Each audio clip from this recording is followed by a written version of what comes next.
Hello and welcome to episode 5 of Everything Everywhere All at Once, Dystopia or Utopia. Can you imagine? I'm your host, Stephen Edwards.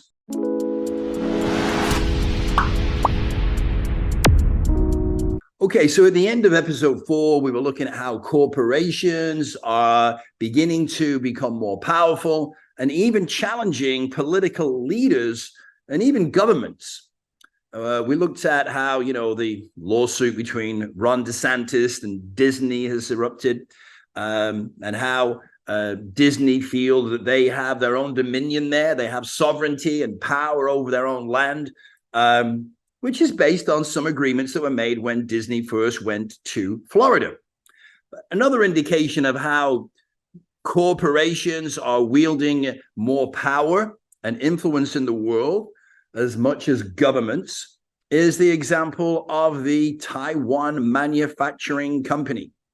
Of course, they are the largest microchip manufacturer in the world, and we rely so heavily on microchips right now that even in the wake of this new potential, it's not really new. I mean, China have had claim to Taiwan from a long time ago and have been talking about taking it back. But we're looking at a situation where this could actually create World War III, because if China do go into Taiwan and try and take it back, the United States is going to go to war with China, because literally they really don't have any choice. And the reason they don't have any choice is because our world would literally come to a grinding halt without the chips manufactured by the Taiwan Semiconductor Manufacturing Company. That is how important corporations and their products and services have become, and how powerful they are in the world we live in today. So look, wars have always been fought for resources. We all know now the Iraq war was fought over oil, right? Socrates said all wars are fought for money. And as we look back at the wars throughout history, we realize that governments justified going to war for various reasons, but ultimately they were a fight over resources, over power, and ultimately over money. So my point is that corporations are becoming so massive and making such huge profits, and we are becoming so reliant on their products and services. They are rapidly becoming or in some cases, even more powerful than countries and governments. In a similar way, the cloud is going to be where countries, for want of a better word, or as Bajali Srinivasan calls nation states. These are how these nation states and countries of the future will be developed. These nation states will be formed in the cloud and then brought to land or earth, right? And this is how new governments of what we might call countries or even empires will be built. So, of course, we're in the extremely early stages of this transformation, but we can start to see it beginning to happen. So perhaps it's a good idea to be informed, and even a better idea to take advantage of this knowledge in order to capitalize on this opportunity. In other words, how can we take this information and become what is commonly called today an early adopter? You see, this whole universe is already shifting. Social media is in the early stages of going through its own metamorphosis. And some of you thinking, hey, it just got here. It's already metamorphosizing.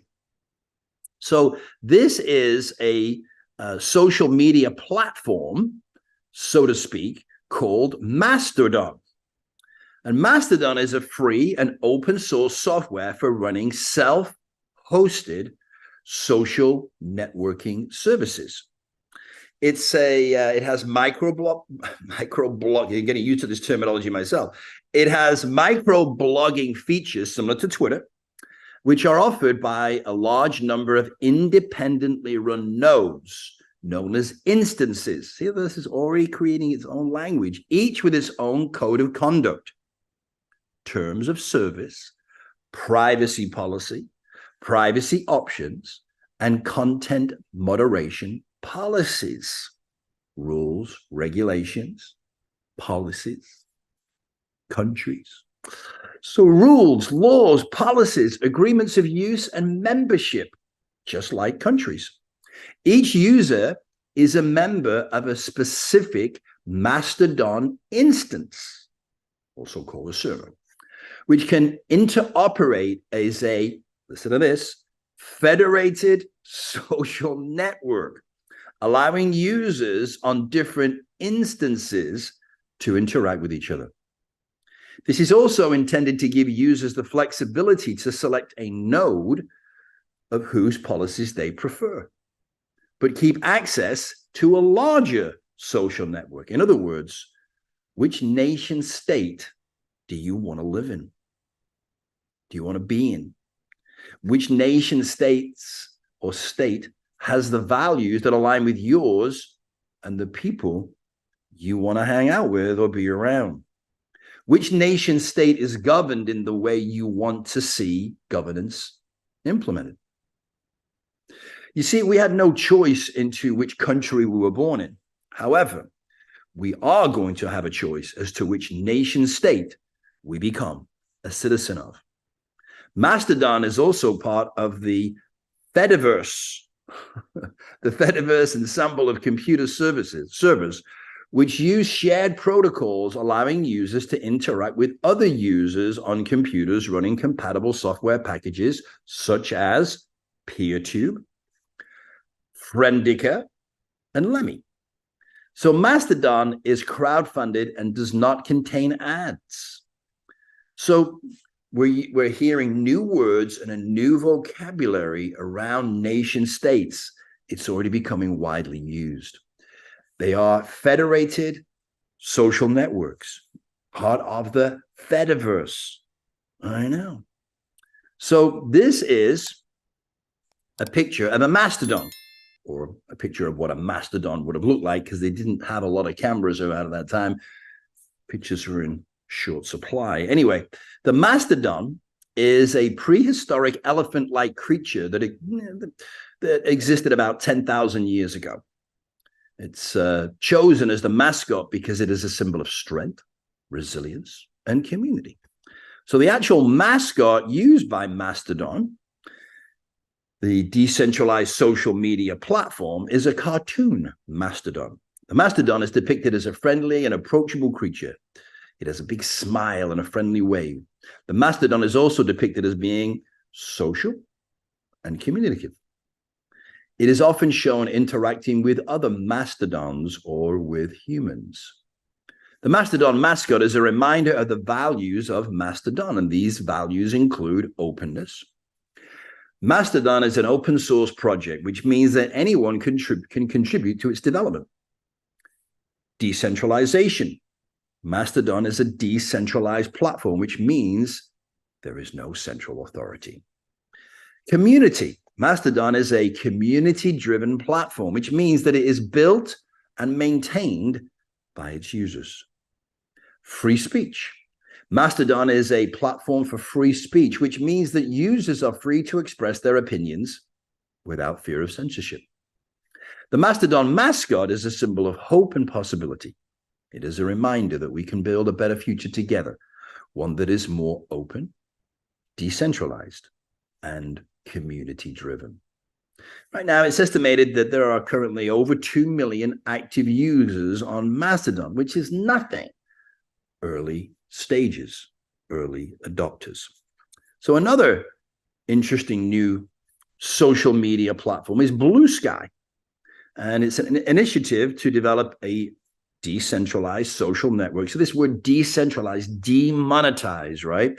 These words are starting to float around, and you're hearing me say them over and over again, and you're hearing them more and more in your social circles, right? So Blue Sky is an initiative to develop a decentralized social network protocol and an associated social networking service. It was founded in 2021 by Twitter co-founder Jack Dorsey and is currently led by Jay Graber. The goal of Blue Sky is to create a more open and transparent social media platform that is not controlled by a single company. Kind of like what's going on in the world, the monetary world, with cryptocurrency, blockchain, decentralization. All this stuff is happening where? In everything, everywhere, all at once, right? Okay, so the protocol would allow for multiple social networks to interoperate with each other, and users would have more control over their data and privacy. So two very key words going forward: data, because as you've heard me say already, data is now the most valuable commodity on planet Earth. It is more valuable than water, than gold, than platinum. Almost everything, right? So, what has become very valuable to people, a commodity that they are going to be able to monetize, is their privacy. You see, people have been giving away all their personal information to Google, to Snapchat, to Instagram, to Facebook, aka Meta, to X, formerly known as Twitter, for free. And that's not going to be the case in the future. You're going to get sovereignty, not just over your money, but also your information, your data, or data. Potato. Anyway, so Blue Sky is designed to be a more open and decentralized social network than Twitter. Now, X, right? So it's based on the idea, here we go again, federal social media, which means that it would be made up of a network of independent servers that would communicate with each other. What's that word again? Decentralized? Yes. This would make it more difficult for governments or corporations to censor or control the platform.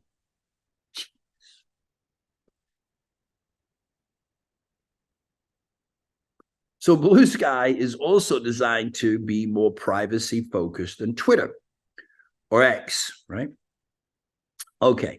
It would use end-to-end encryption to protect users' messages, and it would allow users to control who can see their content. You see not happening right now.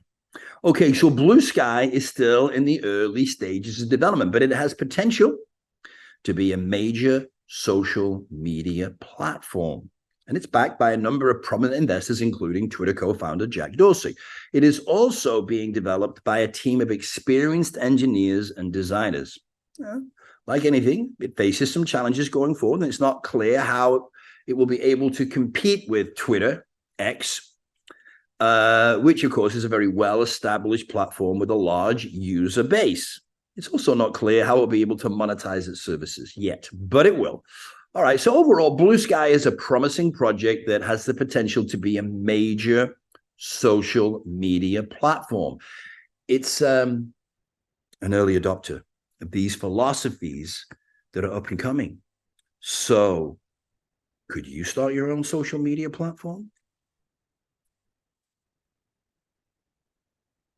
So here are some of the factors that could affect the success of Blue Sky and your platform if you decide to create one. So the quality of the product. Blue Sky will need to be a high quality product that meets the needs of users. The marketing and adoption strategy. Blue Sky will need to be marketed effectively and adopted by a large number of users, obviously, in order to be successful. The competition. Blue Sky will need to compete with other social media platforms such as Twitter, X, Facebook, Meta. All these different names keep coming up so fast, it's hard to keep up.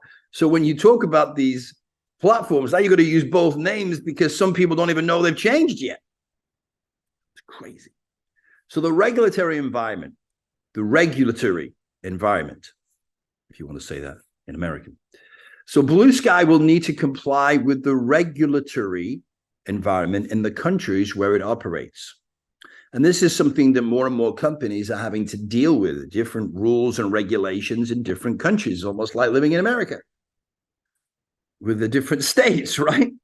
So if Blue Sky can overcome, and Mastodon can overcome these challenges, they have the potential to be major players in the social media space. However, it's too soon to see if it'll be successful, but it will be social media platforms that have these values in mind and in practice that are going to be the major players in the future.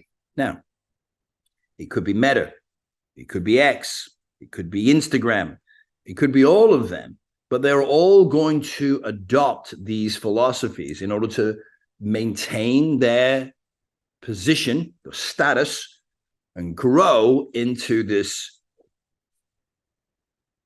nation state world, right? So these are early examples of how social media is evolving, and also new ways, new countries, network states will be formed. So like we said, this is something that is written about in great detail by Bajali Sarvanasan, who has written the book Network States.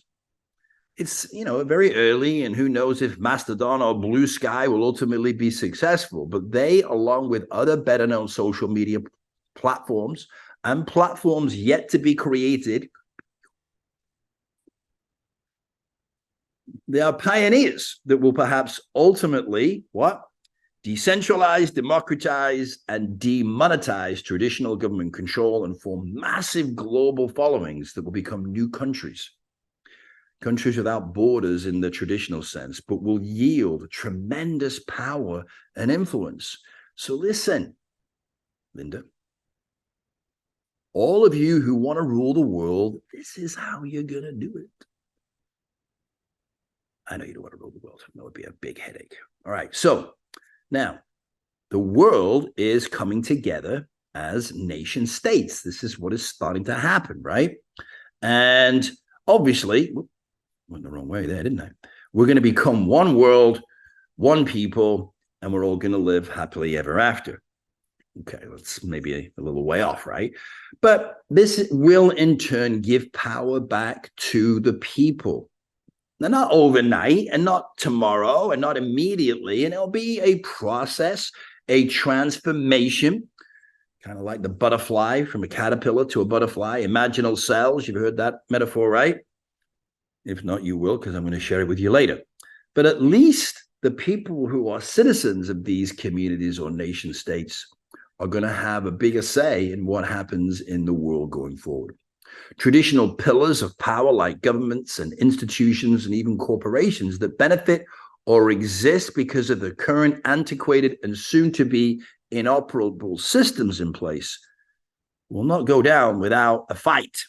For example, just this week, you might have read about how the government has put in an antitrust lawsuit, or actually the European Union named 6 tech heavyweights as gatekeepers under the Digital Markets Act, a landmark regulation that aims to prevent techies from playing favorites with their own products and unfairly controlling, aka gatekeeping, markets. On the naughty list, you can only imagine Apple, Alphabet, of course, it's just Google, Amazon, Meta, which is Facebook, Microsoft, who knows who they are, and TikTok, of course, owned by ByteDance. So they have 6 months to comply with the DMA or face fines of up to 10% of their global annual sales. The DMA, which of course is the Digital Market Act, I know you knew that, includes a ban on exclusive app stores and self-preferencing. Think pre-installed iPhone apps. These so-called antitrust issues are really issues pertaining to these corporate powers overstepping their place in the world as far as governments are concerned. Look, there are a lot of other things that not just the European Union, but governments around the world should be addressing with these major corporations. These companies are committing much bigger crimes against humanity, which these governments of the world are fully aware of. but they simply don't care. It's not about protecting your best interests or the best interests of humanity.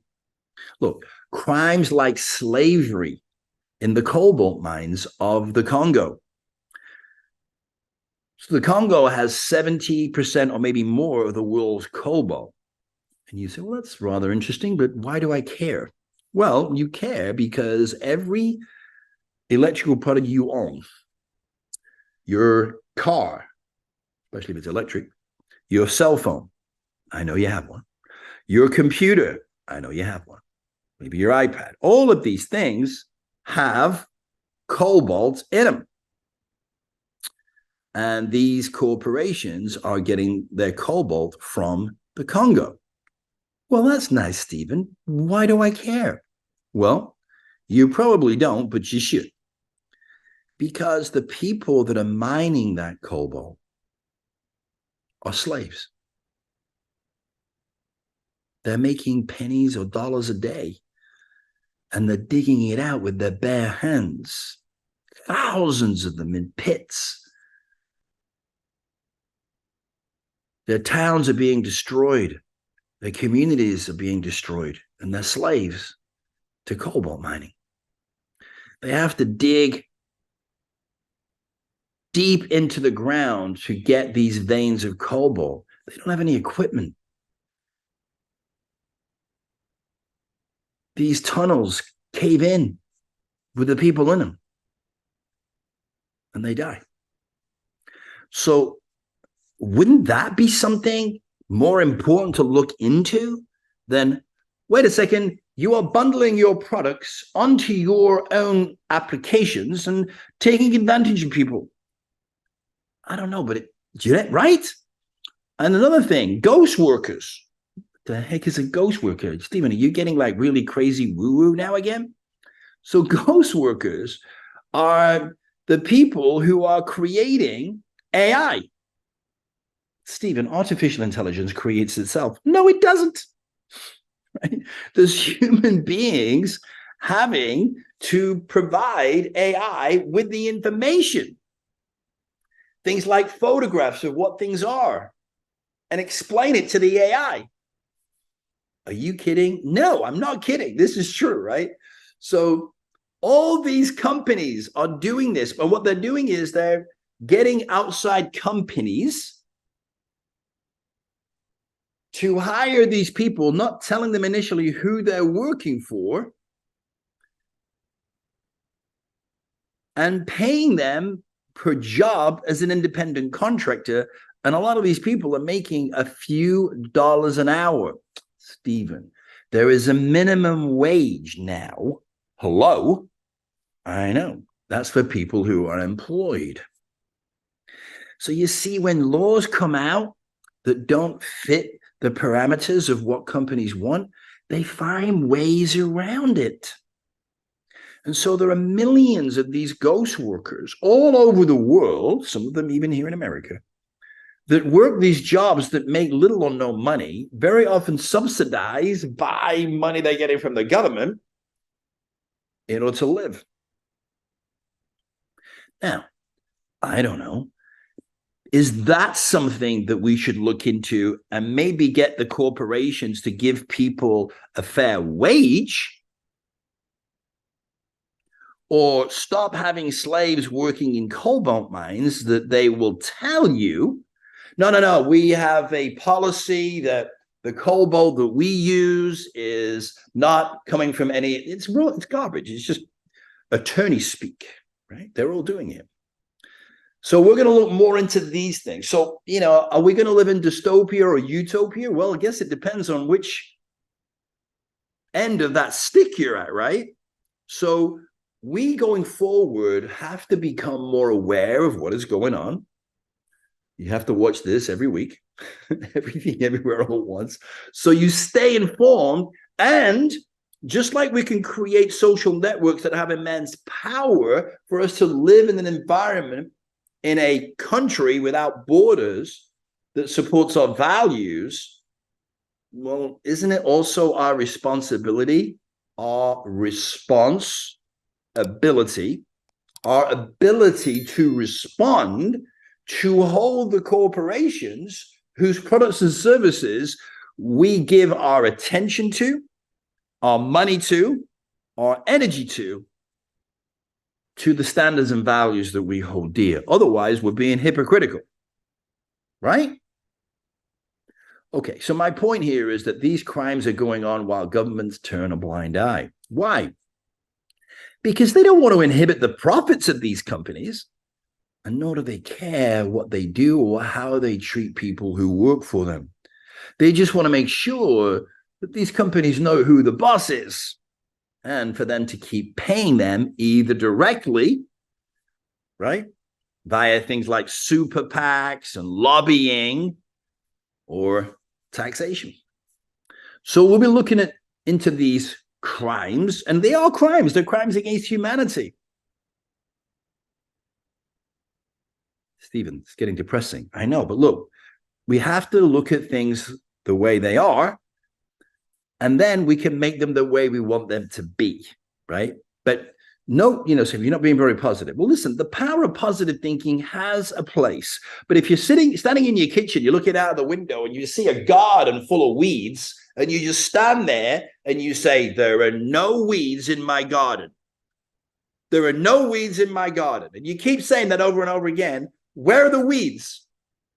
They've taken over the garden, right? So we've got to do something about it. Yes, we've got to pull those weeds out of the garden. We've got to do something. We've got to hire a landscaper. Right. So how can we, the people, hold these mega corporations and corpocracy accountable?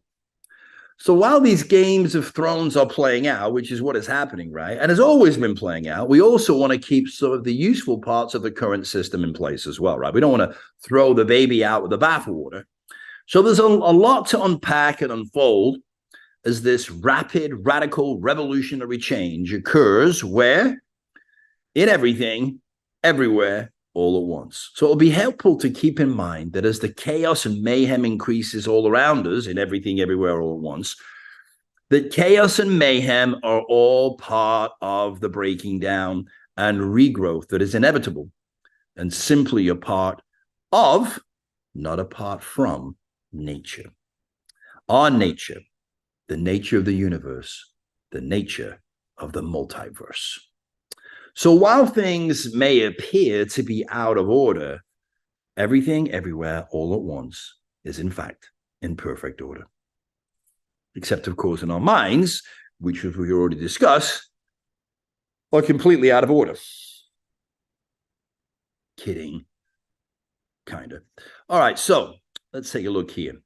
So we showed this slide here in the last edition, right? So we're trying to keep the 30,000-foot view, which we're looking at the bigger picture. The crisis of today is merely an interesting historical talking point of tomorrow. In the bigger scheme of things, it will be nothing more than a tiny blimp, or perhaps not even that, in the history of the conscious evolution of humanity.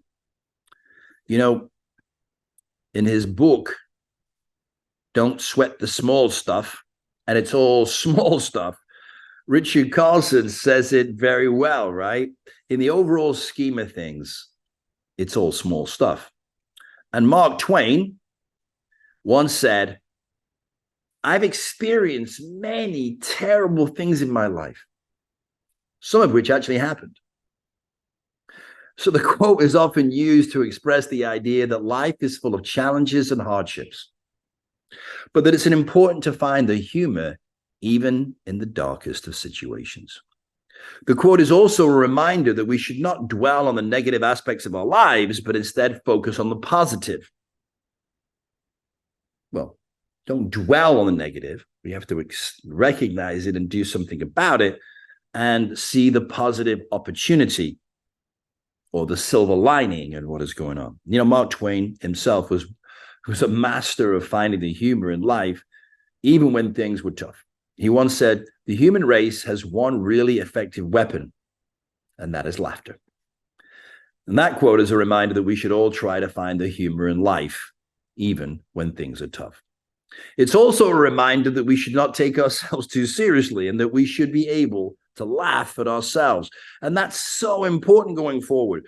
We can't take our views, our opinions, our values, or the way we want to do things, or our religion or our country too seriously, that we will go to war and kill the people over it. Come on now. So here are some other quotes by Mark Twain that express a similar sentiment. Life is a great big joke, and those who are laughing are the ones who understand it. The difference between a good laugh and a bad one is the distance it travels.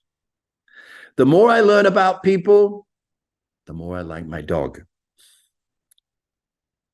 That is a very prevailing sentiment in the world that we live in today, right? People treat their dog better than other people. Anyway, these quotes all suggest that laughter is a powerful source that can help us cope with the challenges of life. You know, they often say that those people with a good sense of humor have had a lot of challenges and struggles in their life to develop it. And I would concur. They also suggest that we should not take ourselves, like we said, too seriously. We're going to laugh at ourselves. You probably often heard the quote or being said that if, you're going through a life crisis or something as terrible is happening and someone says, 10 years from now, we'll all laugh about this. I don't know, why wait 10 years, right? So many of these social media platforms and corporations will fall away and disappear. But in the end, this is how we will become, or how we will create new countries and universes, and how the multiverse will be formed. Again, why do you care? Because not only will new countries, universes, and the multiverse be formed, but millions of new millionaires will be forged. A new era of abundance is emerging. Are you ready and willing to participate? Okay, good. Remember to spread love and pack light. Of course, many new countries have been formed over the centuries. Many of these countries have disappeared and new ones have emerged. I was watching a video the other day showing how the population of cities has changed over, I think, from 1959 to 2003. There seemed to be one prevalent city. It started out, it was like New York was the most populated city, and then pretty quickly it was Tokyo. But so many cities have got bigger, smaller, changed. Some cities have come and gone, right? And new ones have emerged. So if we look at this picture here of the Earth, that has not changed, right? So even when you look down from Mother Earth, from space, nothing has changed in regards to any clearly defined borders. Why? Because they don't exist, except in our minds, right? So while it may seem strange to think this is how the world will be divided up in the future, when you think about it, it actually makes more sense, right? We are rapidly moving from a physical or atomic global world to a digital or bit global world or economy. The new world is being defined by non-physical digital technology and experiences. It's already happening, right? It has been for a long time. People already tend, though, to migrate to and live in areas of the country or world where they form communities of like-minded people. You can often guess what part of the world or country people are from just by talking to them, by their language, but also their accent, their values, their social and political viewpoints. So,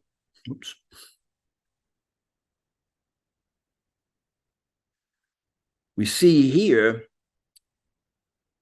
this picture is to depict that now with the internet of everything, social media platforms, and the interconnectivity of everything everywhere all at once, it makes sense that like-minded people from all over the world will come together and form giant networks, global communities that can be formed into digital network states defined by non-digital borders, but digital, not physical borders, but digital borders, and become as powerful as any traditional governments or corporations.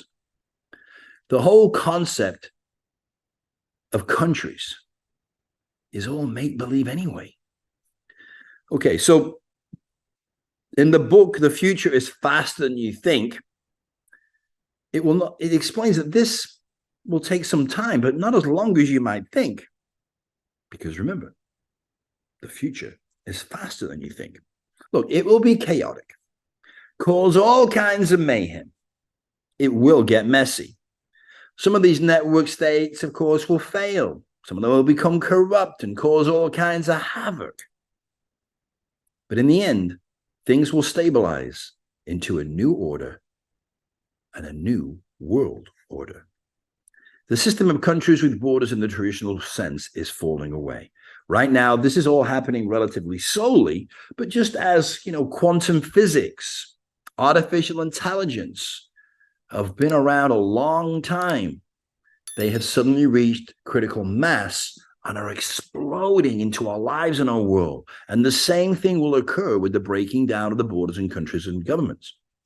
The cracks are already apparent as the new era of power and influence is emerging. Remember, the walls of communism seemingly came down overnight, but it didn't happen overnight. The wall came down suddenly, but the erosion of the communist culture, the communist rule, was eroding over a long period of time. So as this unfolds and current systems of government and power fall away, as you can imagine, there will be more chaos and mayhem. So this quote from Elon Musk, who, we've already talked about a lot and we'll talk about more. He's a prominent individual in this rapid, radical, revolutionary, and exponential change that is occurring in all areas of our lives and everything everywhere all at once. As he says, the best way to control the future is to invent it. And he certainly lives by that idea. So technology is a vehicle. Technology is simply a vehicle to take us where we want to go. Technology is driving us home.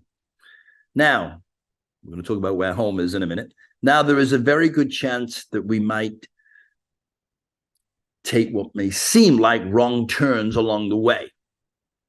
We will, in all likelihood, lose our way. And there will be some very scary moments or times. But that's what makes the journey exciting and fun, right?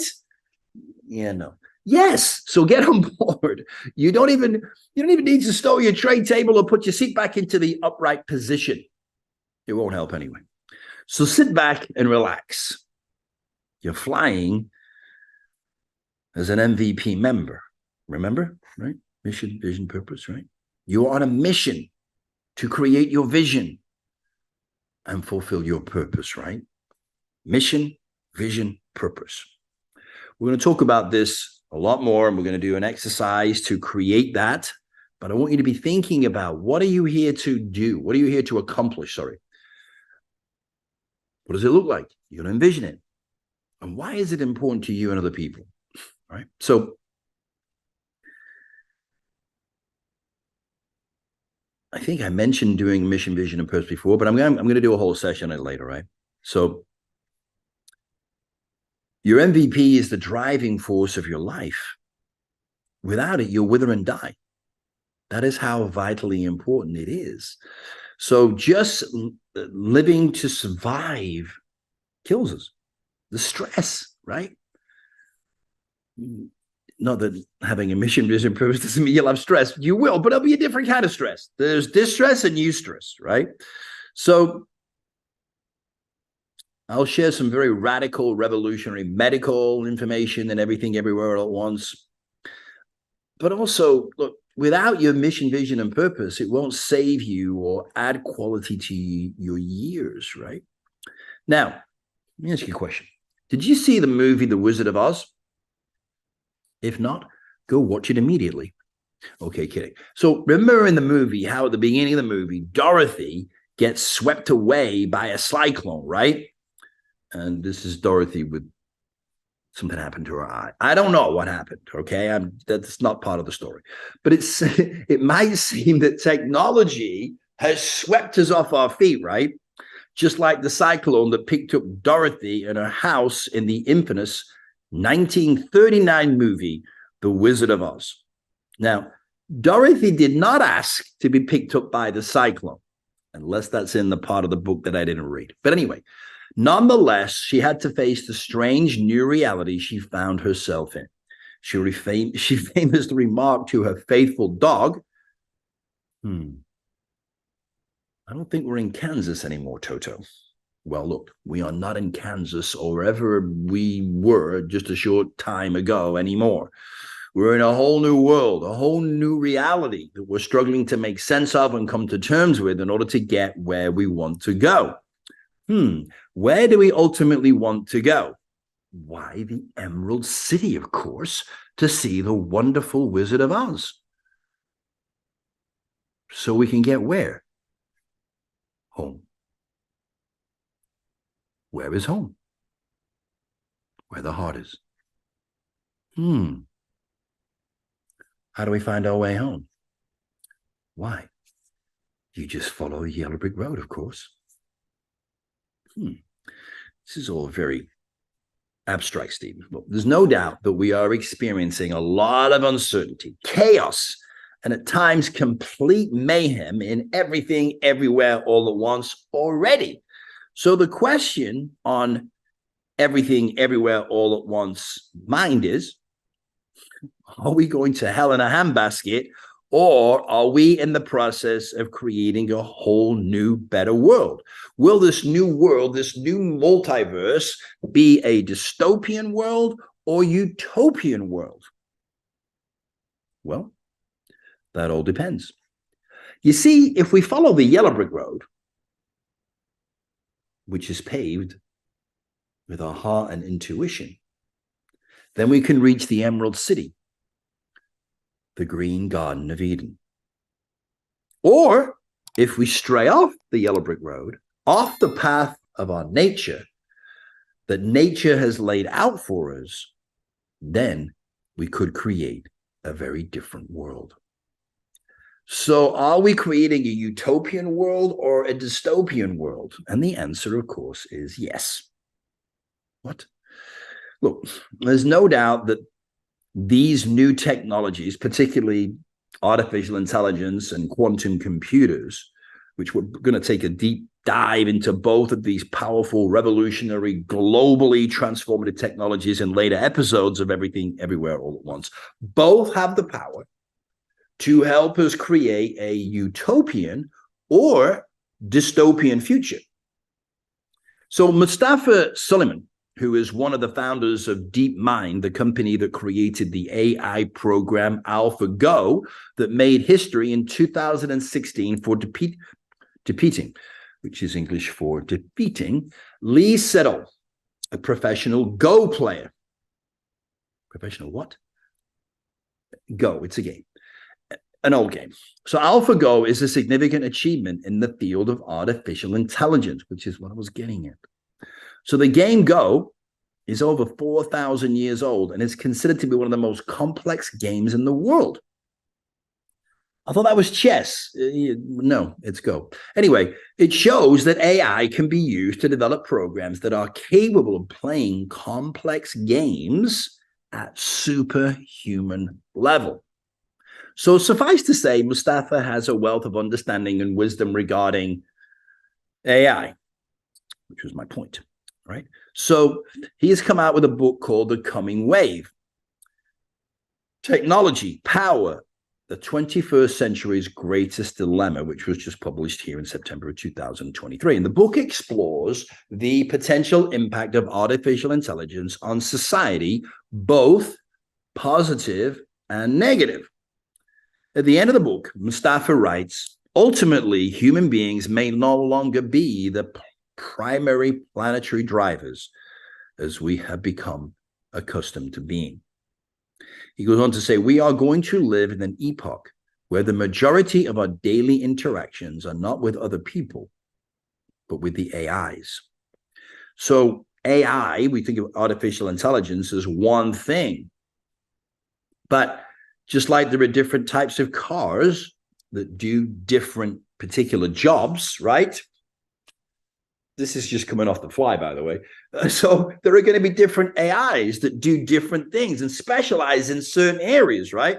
There's going to be AI for cancer. There's going to be AI for the law, attorneys, right?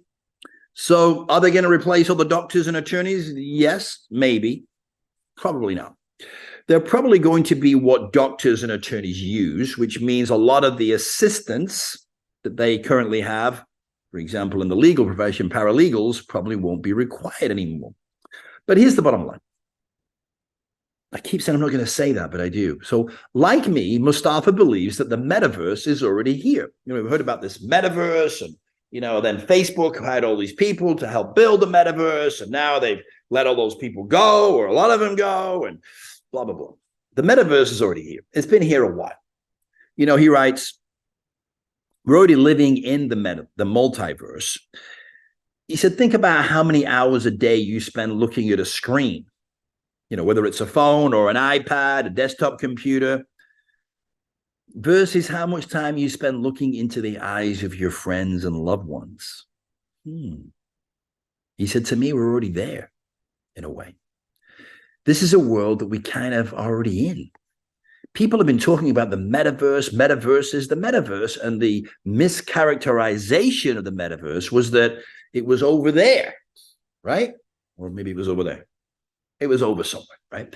So it was like this virtual world that we could all bop around in and talk to each other as these little characters, or as we call them, avatars. But that was totally wrong. That was a complete misframing. The metaverse is already here. It's the digital space that exists in parallel time to our everyday life. It's what I've been talking about. All these social media platforms are all different metaverses, and they're growing, right? It's the conversation that you'll have on Twitter, or the video that you'll post on YouTube, or the podcast that will go out and connect with other people. It's that meta space of interaction.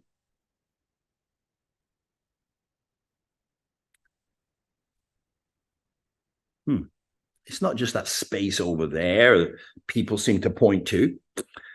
So this is what is emerging here. This parallel digital space that is going to live alongside and in relation to our physical world.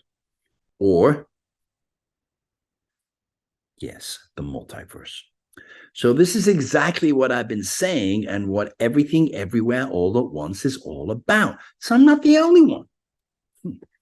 So Mustafa was asked, well, here's the thing. With all this new technology and AI, it'll do anything. And, you've got these quantum computers. What does that leave me to do? What's my purpose in all this? And he responded, knowledge is power. Now, I would tweak that a little bit, as I learned from Tony Robbins. Knowledge is not power. It's potential power. It only really becomes powerful when you use it, when you bring it forward and take action with that knowledge, right? And so that's my goal for you, is to utilize what you're going to learn here and put it into action. So we've been talking about these social platforms, and this might be an area that you're interested in. And with these, Blue Sky and Mastodon, it's creating an opportunity for you to be able to do this without using any money. Right? This is just one of many, many examples and ideas that I'm going to give you of how you can begin to take control of everything, everywhere, all at once in your universe, your own universe. Yes, you're going to get your own universe. You're welcome. So perhaps they'll even solve the theory of everything, everywhere, all at once, fulfilling Einstein's dream. So he goes on to say, look, embrace and understand the power of this intelligence. Grapple with the consequences. Don't look the other way when it feels scary. Do everything you can to understand, participate, and shape the future. He was then asked, so what can someone do to help? He said, read, listen, use the tools, make the tools, understand the regulation, see which campaign groups, activist groups that are coming or organize around it. Find solidarity, connect with other people. Ask questions, talk about it, pay attention, ask parents, friends, family members what they're doing with AI. Become aware of how people use AI and how you can adopt it, utilize it, so that you can live life on your terms, in your own universe. Help create awareness about it. So this is going to be the most productive and the most meritocratic moment in the history of our species, he said. We're about to make intelligence widely available to hundreds of millions, if not billions of people. Do you realize how big this is? No, we probably don't. But we're beginning to, yes? It's going to make us all smarter, much more creative, and much more productive. He says, I think over the next few decades, we will solve many of our biggest social challenges.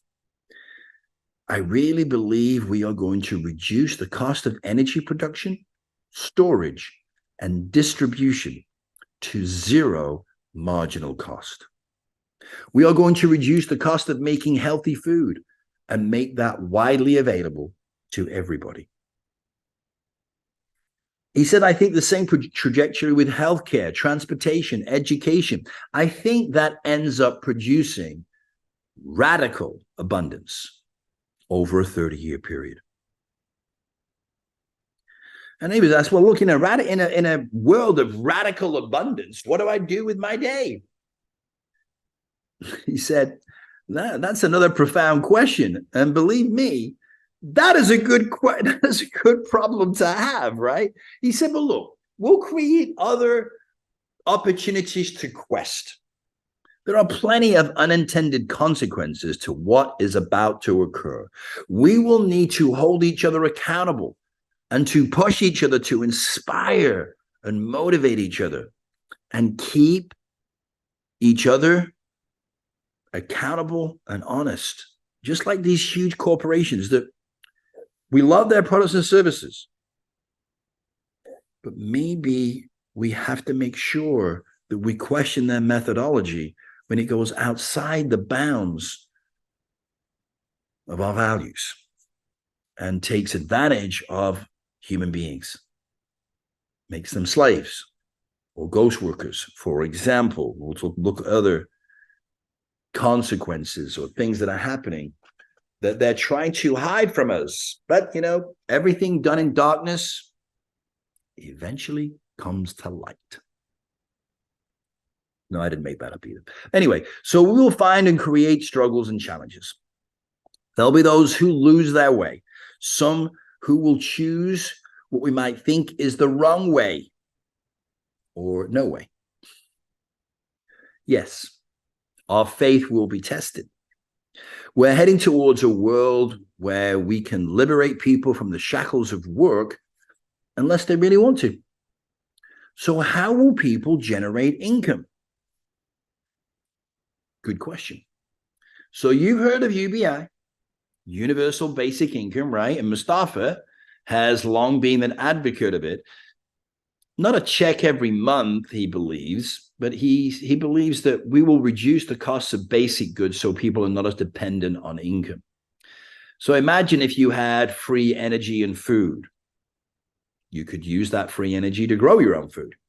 You could grow it in the desert because you have adaptive seeds. Look, over 70% of the earth is water. Of course,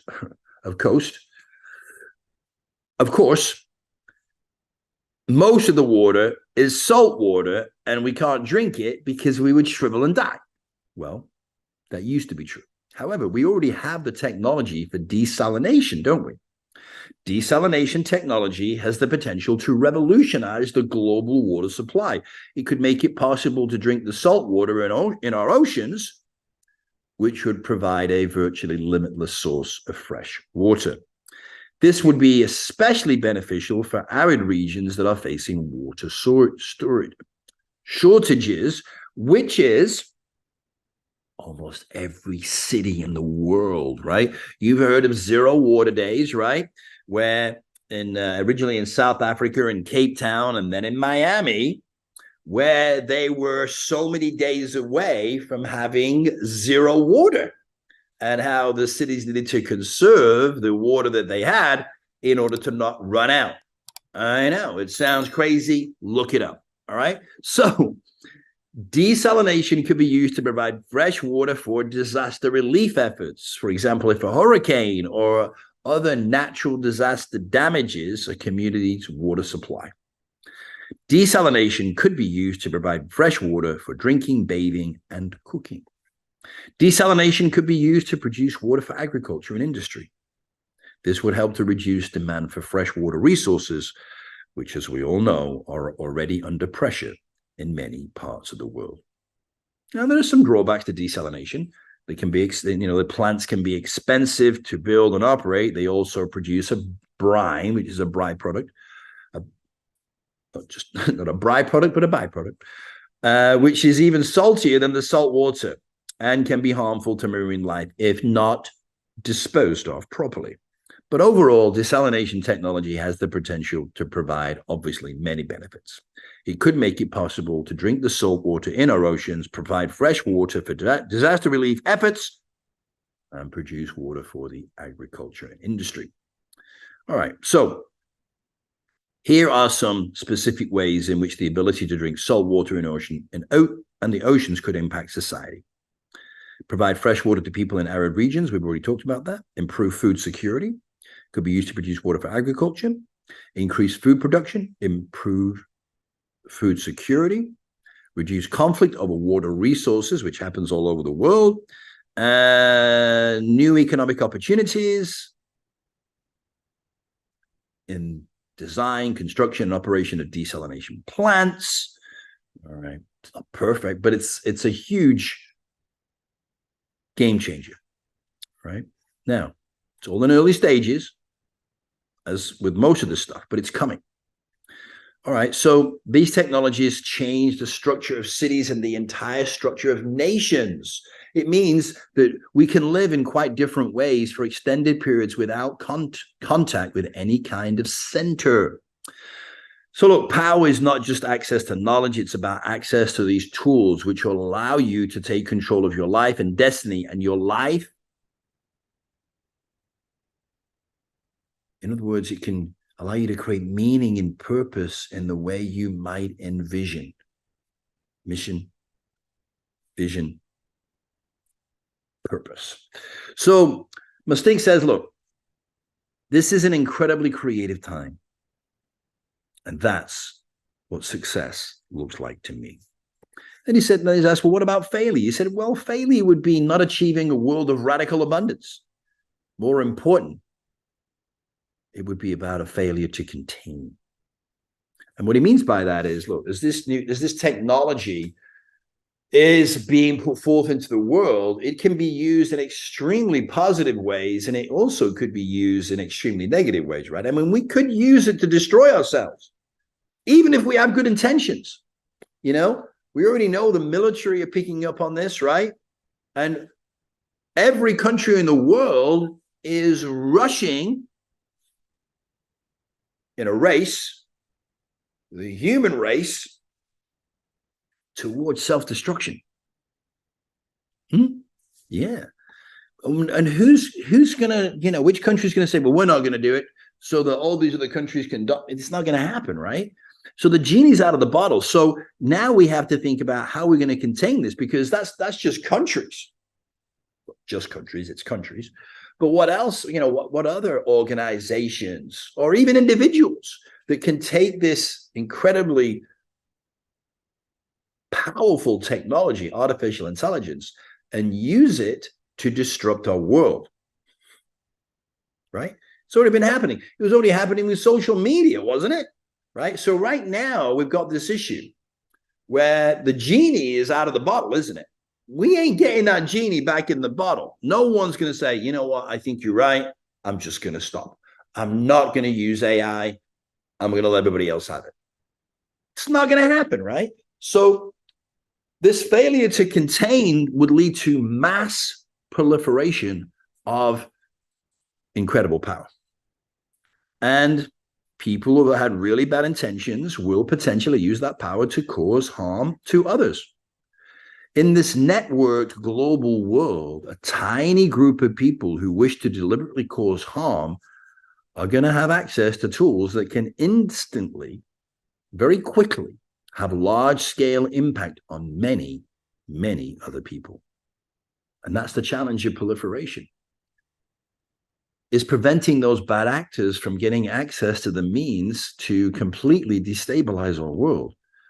That is what containment is about.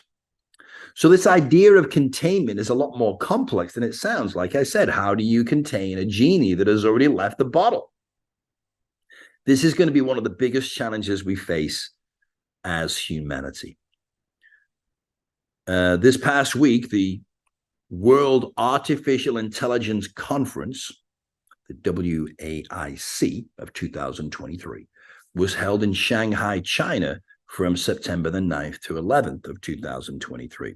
It is one of the world's largest and most influential AI conferences, and it was attended by a number of government officials and leaders in AI technology, including Mark Zuckerberg, who, of course, is the founder of Metaverse, formerly known as Facebook, Sam Altman, the founder of ChatGPT, Elon Musk, the founder of X.AI and co-founder of ChatGPT, Emad Mustaque, the CEO of BrainChip Holdings, a company that develops artificial intelligence, AI chips. He's also the co-founder of the company itself. Chips are designed to be used in a variety of applications, including facial recognition, object detection, and natural language processing. Mustaque is a leading expert in AI and has over 20 years of experience in the industry. He also happens to be English. So Emad Mustaque is also involved with the following companies: Ananas Foundation, a nonprofit organization that is developing and open sourcing AI technologies for social good. Mustaque is a co-founder and CIO of the foundation. He's also the founder of Stability AI, a company that's developing open source AI diffusion models. And Mustaque is the co-founder and CEO of that company. Mustaque is a passionate advocate for the responsible development and use of AI. He believes that AI has the potential to solve some of the world's biggest problems, but it is important that we use the technology responsibly. His involvement with Ananas, the Ananas Foundation, and Stability AI reflects his commitment to the mission. Okay, so let's see here. He's also held senior positions at a number of technology companies, including IBM and Intel. He's a member of the board of directors of the Advancement of Artificial Intelligence. He's a strong advocate for the responsible development. We said that. He believes that AI has the potential to solve. We said that. He's also a vocal critic of the potential dangers of AI, such as the development of autonomous weapons. Okay, so look, Andrew Ng was also there, who is considered to be one of the founding fathers of AI. He's also the co-founder and CEO of Curesa, the online education platform that offers courses around the world. All right, and we could go on and on. The reason I'm sharing some of this information with you is to let you know that all these people, these leaders in the area of AI, along with governments, Sarah Bloom Raskin, the counselor to the Secretary of the Treasury, Eric Schmidt, of course, who was the former chairman and CEO of Google, Minister of Science and Technology, the vice president of the Chinese Academy of Engineering, people from all over the world, UK, Taiwan, Stanford University, all these big universities, all these people that were there to work on containment. And how do we best use this technology and keep it out of the hands of the bad players? So we have nothing to worry about, right? Well, like I said before, like Ray Dalio says, look, if you're not worried, if you're worried, you don't need to be. And if you're not worried, you need to be. So he's just saying, look, we don't want to be complacent. So we do have the leading minds working on this. We're not being complacent. And they recognize that there are very real existential threats to the human race from AI and other technologies. They're working on containment and control. And we'll look at their ideas and potential solutions. We'll, of course, look at the overwhelmingly positive, revolutionary, radical impacts in our world, our health, our wealth, and our quality of life that AI also represents, right? So Mustafa says that many people think that the metaverse is a space, like you said over there, a place that we are building to run around as our avatar. But like me, he believes that the metaverse, the multiverse, is already here. Solomon argues that AI has the potential to be a powerful force for good, but it also has the potential to be used for harm. He, like the rest of those gentlemen that I talked about, and ladies, he calls for a responsible approach to the development and use of AI, so it can be used to improve the lives of everyone. So the book has been praised for its insight into the future of AI. It's also been criticized as being too alarmist about the potential risks of AI. However, it is a thought-provoking book that raises important questions about the future of technology and society. So here are some of the key themes in the book. The rise of AI is inevitable and will have a profound impact on society.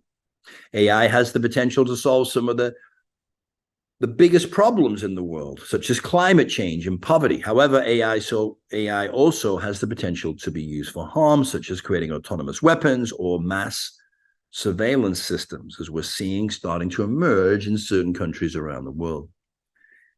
Yes, even here in the United States.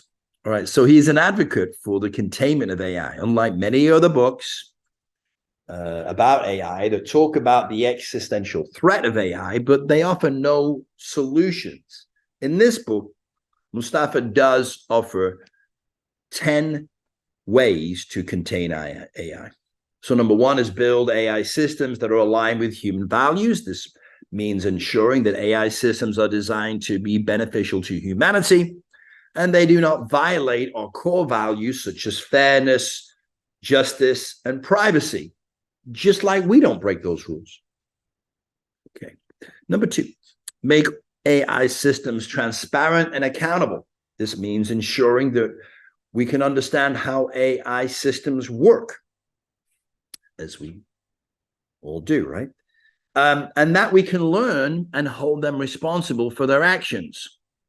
Okay, not exactly sure how you're going to hold an AI software accountable. Anyway, number three, develop international norms and standards for AI. Listen, we can't even get these countries to agree on a common language. How are we going to get them to agree on rules for AI? We can't even get the Chinese and the Japanese to agree not to fish for whales that are going extinct. So this is not going to be, listen, no one's saying this is going to be easy. It's going to be challenging, right? Getting different countries to agree on international terms and standards for anything, right? But that would help ensure that AI is developed and used in a responsible and ethical way. Listen, I said he's got 10 ideas. I didn't say they're going to be easy. So number four is invest in AI safety research. Okay, this research is essential to developing AI systems that are safe and secure. Yes. Number five, create a global AI governance framework. Again, not easy. This framework would help to ensure that AI is developed and used in a way that benefits all of humanity. Listen, we can't agree on anything that benefits all of humanity. Number six, educate the public about AI. I'm doing my best. This would help to ensure that people are aware of the potential risks and benefits of AI, and that they can participate in the debate about its development and use. So this is why you want to get involved with organizations and activist groups about it, so that you can have a voice and help shape the use and the growth and the integration of AI into your world, your universe, the multiverse. Number 7, support independent AI watchdogs. These watchdogs would monitor the development and use of AI and raise the alarm if they see any potential problems. Yes, I know all this sounds good on paper. It's a little bit more difficult in practicality, but so is life, right? Encourage responsible innovation of AI. This means supporting companies and organizations that are developing AI in a responsible way. I know what you're going to say, and I've had this feeling. Have you seen any of these interviews with these AI robots? Man, they are sharp, and they know how to avoid questions better than any politician. And they say that they're designed never to do any harm to human beings, but there's part of you going, man, they're programmed to say that, but what if the programming you know what I mean? So, number 9, promote diversity and inclusion in the AI workforce. Okay. This would help to ensure that AI is developed by a diverse group of people. And that it reflects the values of all humanity. We got to figure out what all those values of humanity are, right? Who knows, right? So we definitely, while these ideas sound good on paper, they are going to be a lot more difficult in practicality. No question about it. We're going to have challenges with AI. Number 10 of 10 is be prepared for the unexpected. Exactly sure how you do that. If you come up with an idea, let me know. The development of AI is a rapidly evolving field. No kidding, right? I think we've gone from GPT to 1, 2, 3, 4. We're at 4.5. I think we're at 5 now, right? In a matter of months. So it's growing exponentially. So it's a very rapidly evolving field, and it's important to be prepared for the unexpected. So make sure you get one of those unexpected backpacks. So this means developing contingency plans in case something goes wrong. I don't know what that is either. These ideas are not the be-all and end-all or the final solution, obviously. However, they are a place to start. The process, like AI itself, will evolve. We'll make mistakes. Some of them will probably be big, perhaps even catastrophic. And there are bound to be bad players, just as we've seen with the dot-com bubble, the crypto craziness, the internet, or for that matter, every revolutionary advancement we have made throughout history. Like I've said, the future is up to us individually and collectively, and we're choosing our future right now. Your beliefs, intentions, thoughts, words, actions are all creative for you individually and for the collective. So when we can align our beliefs, our thoughts, words, and actions with what we want, when we recognize, have recognition, when we remind each other and ourselves, when we remember who we really are, then we can create what Mustafa calls radical abundance and find our way home. So you see, when you think about how we're going to get all these people on earth to become peace-loving, kind, abundant, natural human beings, it just doesn't seem possible, does it? Right? But when you consider that maybe it's not going to be about forcing change into the external world, but creating that change within ourselves, each one of us individually. This is something that more and more people are beginning to realize is the way forward, that it's coming from our heart. It is our heart that is going to transform the world. Interesting. In a world of radical abundance, can you imagine a more peaceful world? Imagine. It all starts with imagination, opening the mind to the possibility. Some people will say, I'll believe it when I see it. The truth is, you will see it when you believe it. Remember Walt Disney? Well, have you at least heard of Disneyland? Okay, good. So when Disney World in Florida opened, Walt had already passed away. And at the opening ceremony in Orlando, it was Walt's brother, Roy Disney, that conducted the opening ceremony at Walt Disney World. Now, as Roy posed for the commemorative historical photograph, a reporter called out, "Hey, Roy, kind of a bittersweet day here today, isn't it? You know, here we are,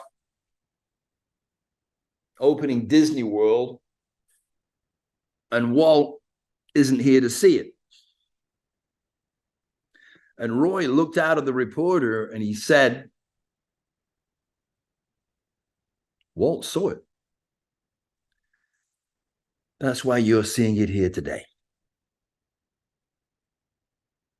So Walt envisioned Disney World long before it was ever built. He saw all the different components of it. And there are still things in Walt's vision that have yet to be constructed, even to this day. Walt Disney did not just see Disney World. He didn't just see Disney World as the happiest place on earth. Walt Disney saw a new world because, after all, it's a small world, isn't it? Have you been on that ride? You know, for a long time, it was by far the most popular ride at both parks, because it's at both parks. And it's still one of the most popular rides at both theme parks to this day, even though there are many thrill rides now.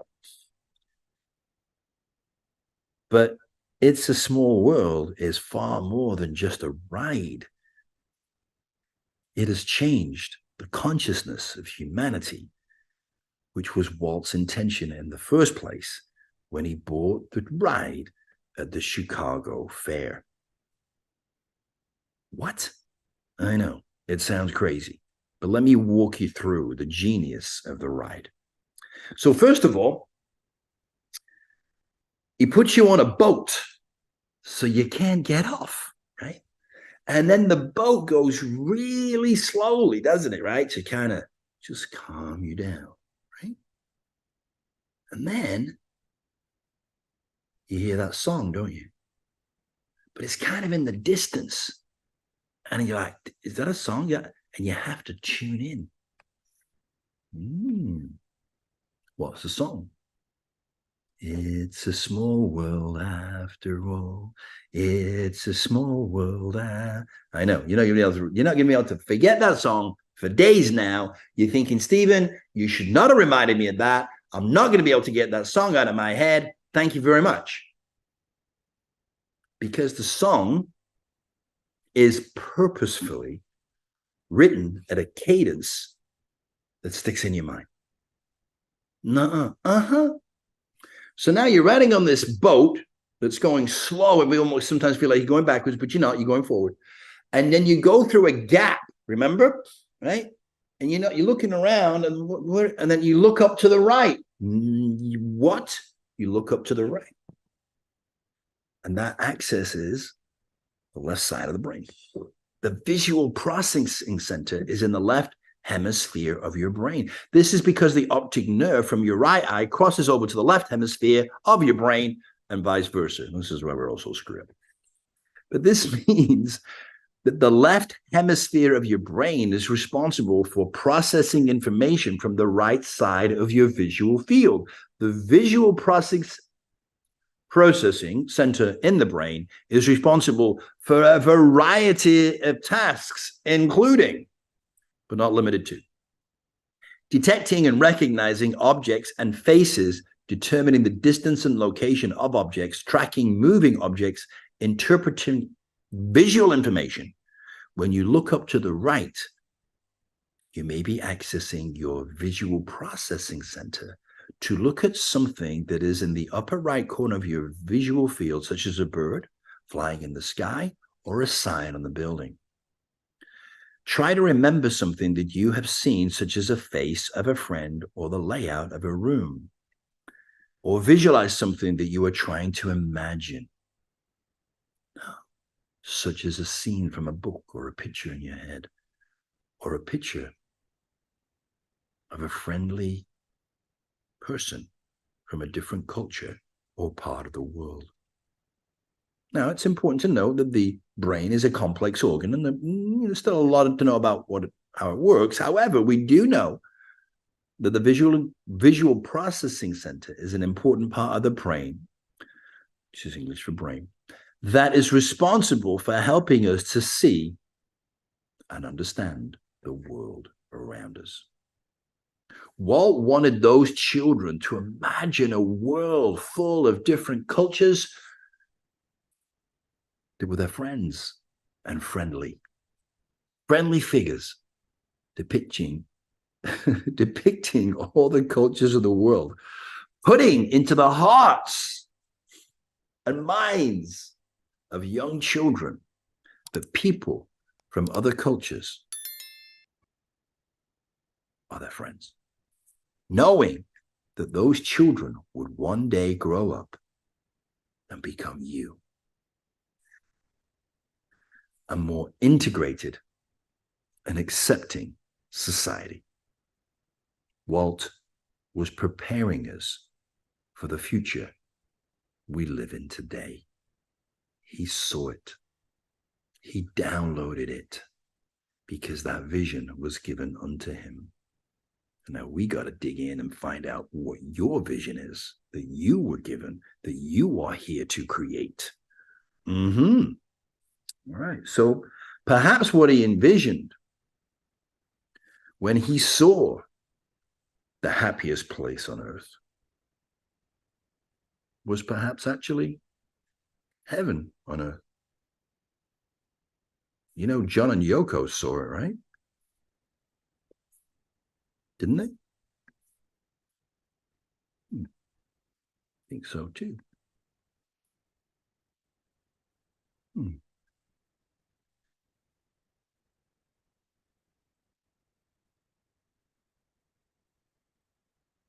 Have here on earth, one earth, at one, a tone, a sound,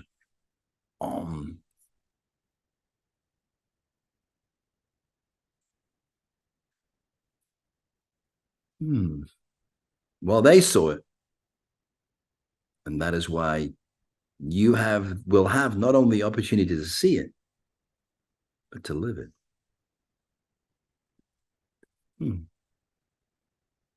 Imagine there's no heaven. It's easy if you try. No hell below us, above us only sky. Imagine all the people living for today. Imagine there's no countries. What? Stephen was just talking about that. How synchronous, I know. No countries. Nothing to kill or die for. Imagine all the people living life in peace. Yeah. Okay. It's about as far as my singing's going to go, right?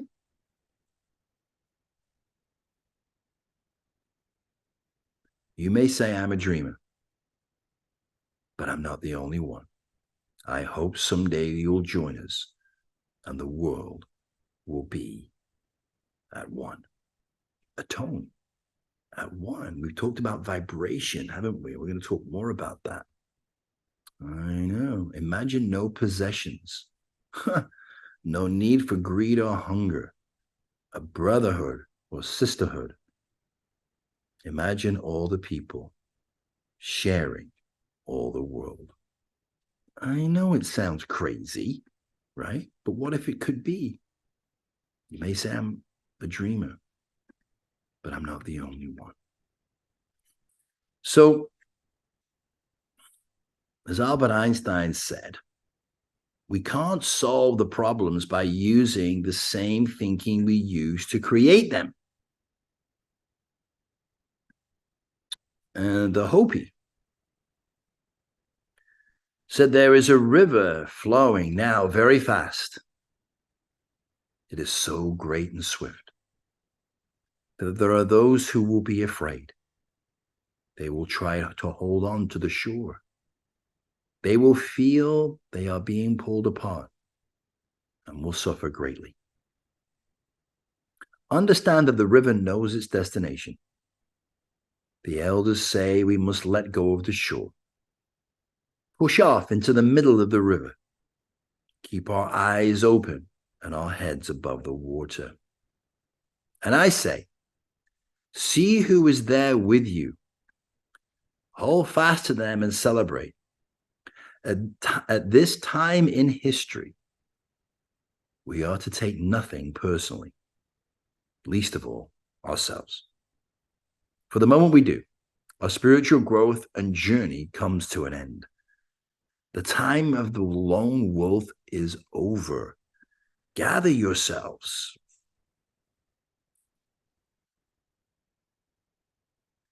Banish the word struggle from your attitude and vocabulary. All that we do now must be done in a sacred manner and in celebration. We are about to go on a journey.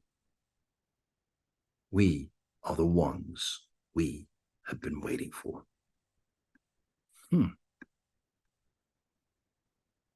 Now, this book is called Abundance. The future is faster than you think, right? Now, I know it all sounds too good to be true. And of course, this could all turn out really badly. Even though it may seem things are getting worse and worse, though, actually the data shows the exact opposite. The data tells us that things are getting better and better. So in this book, Abundance by Peter Diamandis, who is the founder and executive chairman of the X Prize Foundation and many other things now, and Stephen Kotler, who is a best-selling author and science journalist. It's a thrilling antidote to today's dark pessimism. The authors rely on exhaustive research and extensive interviews with top scientists, innovators, and captains of industry, visionaries, to explore how four emerging forces, exponential technologies, the do-it-yourself innovator, the techno-philanthropist, and the rising billion are conspiring to solve our biggest problems. Diamandis and Kotler examine the stunning impact these forces are having on categories of critical importance while establishing hard targets for change, laying out a strategic roadmap for governments, industry, and entrepreneurs, and giving us plenty of reason for optimism. Since the dawn of humanity, a privileged few have lived in stark contrast to the hard-scrabble majority. Conventional wisdom says this gap cannot be closed, but it is. And it's closing fast. In Abundance, space entrepreneur turned innovation pioneer Peter Diamandis and award-winning science writer Stephen Kotler document how progress in artificial intelligence, robotics, infinite computing, or now called quantum computing, ubiquitous broadband networks, digital manufacturing, nanomaterials, synthetic biology, and many other exponentially growing technologies will enable us to make greater gains in the next 2 decades, or much greater gains in the next 2 decades than we have in the previous 200 years. They explained that we will soon have the ability to meet and exceed the basic needs of every man, woman, and child on the planet. Abundance for all is within our grasp. Breaking down human needs by category: water, food, energy, healthcare, education, freedom. Diamandis and Kotler introduce us to dozens and dozens of innovators and industry captains making tremendous strides in each area. Dean Kamen's Slingshot, a technology which can transform polluted water, salt water, or even raw sewage into incredibly high quality drinking water for less than 1 cent a liter. The Qualcomm Tricorder X Prize, which promises a low-cost handheld medical device that allows anyone to diagnose themselves better than a board-certified doctor. Dixon Dysponomia's Vertical Farms, which replaces traditional agriculture with a system that uses 80% less land, 90% less water, and 100% fewer pesticides and zero transportation costs. They provide a detailed reference section filled with 90 graphs, charts, and graphics, offering much of their source data underpinning their conclusions. Providing abundance is humanity's greatest challenge. And this is a book about how we can reach these goals and rise to meet them. Now, this book and the supporting data is over 10 years old. What? Yeah. We have already come a long way since this book was published in February of 2012. Look, while I'm not minimizing the terrible poverty, the tragic misuse of our home and her resources and human exploitation still going on in the world, which we will discuss many more examples, we are making progress. Many people have so much more today than any time in history. There are fewer wars than any time in history. While there's still a long way to go, we're making progress and we're moving towards abundance. We are making more we are making more peace than war. Yes, there's much to be done, and we do not want to be complacent. Just like Ray Dalio said, if you're worried, there's no need to be, and if you're not worried, you need to be, right? But one of the primary keys to a better future for humanity is not only utilizing the external technologies that we have begun to discuss, but it's also imperative for our future that we all begin utilizing and using and connecting with our incredible inner technology. As my friend Bill Moore would often say, Stephen, it's an inside joke. So our heart and intuition are going to be vital in our conscious evolution. Everyone has access to their intuition, although there are now many people who use their intuition to guide them through life. There are many, again, these people are just a small percentage of the population. Few people even believe intuition is real, and even fewer use it, and even fewer can access their intuition consciously. But this is going to change. Intuition is something more and more people have accepted that does exist. Science confirms this, and we will discuss the science from the institution, the HeartMath Institute, as well as others. Now, synchronistically, while I was writing the podcast, while I was writing this video, the script for the video, I was listening to the All In podcast. Okay.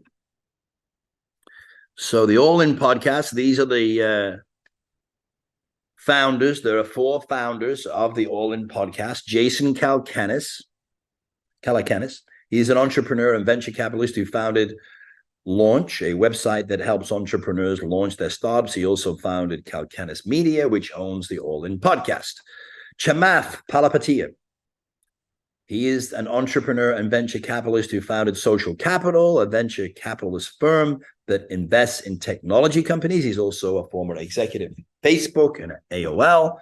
David Sachs is an entrepreneur and venture capitalist who co-founded Yammer, a social networking company that was acquired by Microsoft in 2012. He's also a co-founder of Craft Ventures, a venture capitalist firm that invests in technology companies. And then David Freeberg, he is an entrepreneur and venture capitalist who co-founded A-Grade Investments and venture capitalist firm that invests in technology companies. He's also a co-founder of the All In podcast. All right, so weekly podcast that discusses business, technology, and investing. These hosts are all entrepreneurs and venture capitalists, and they have a wealth of experience in these areas. The podcast is known for its in-depth discussions and its focus on the future of technology. It's one of the most popular business podcasts in the world. It has been downloaded over 100 million times, and it has been featured in publications such as the New York Times, the Wall Street Journal, and Forbes. So look, if you're interested in business, technology, or investing, then I recommend you check it out.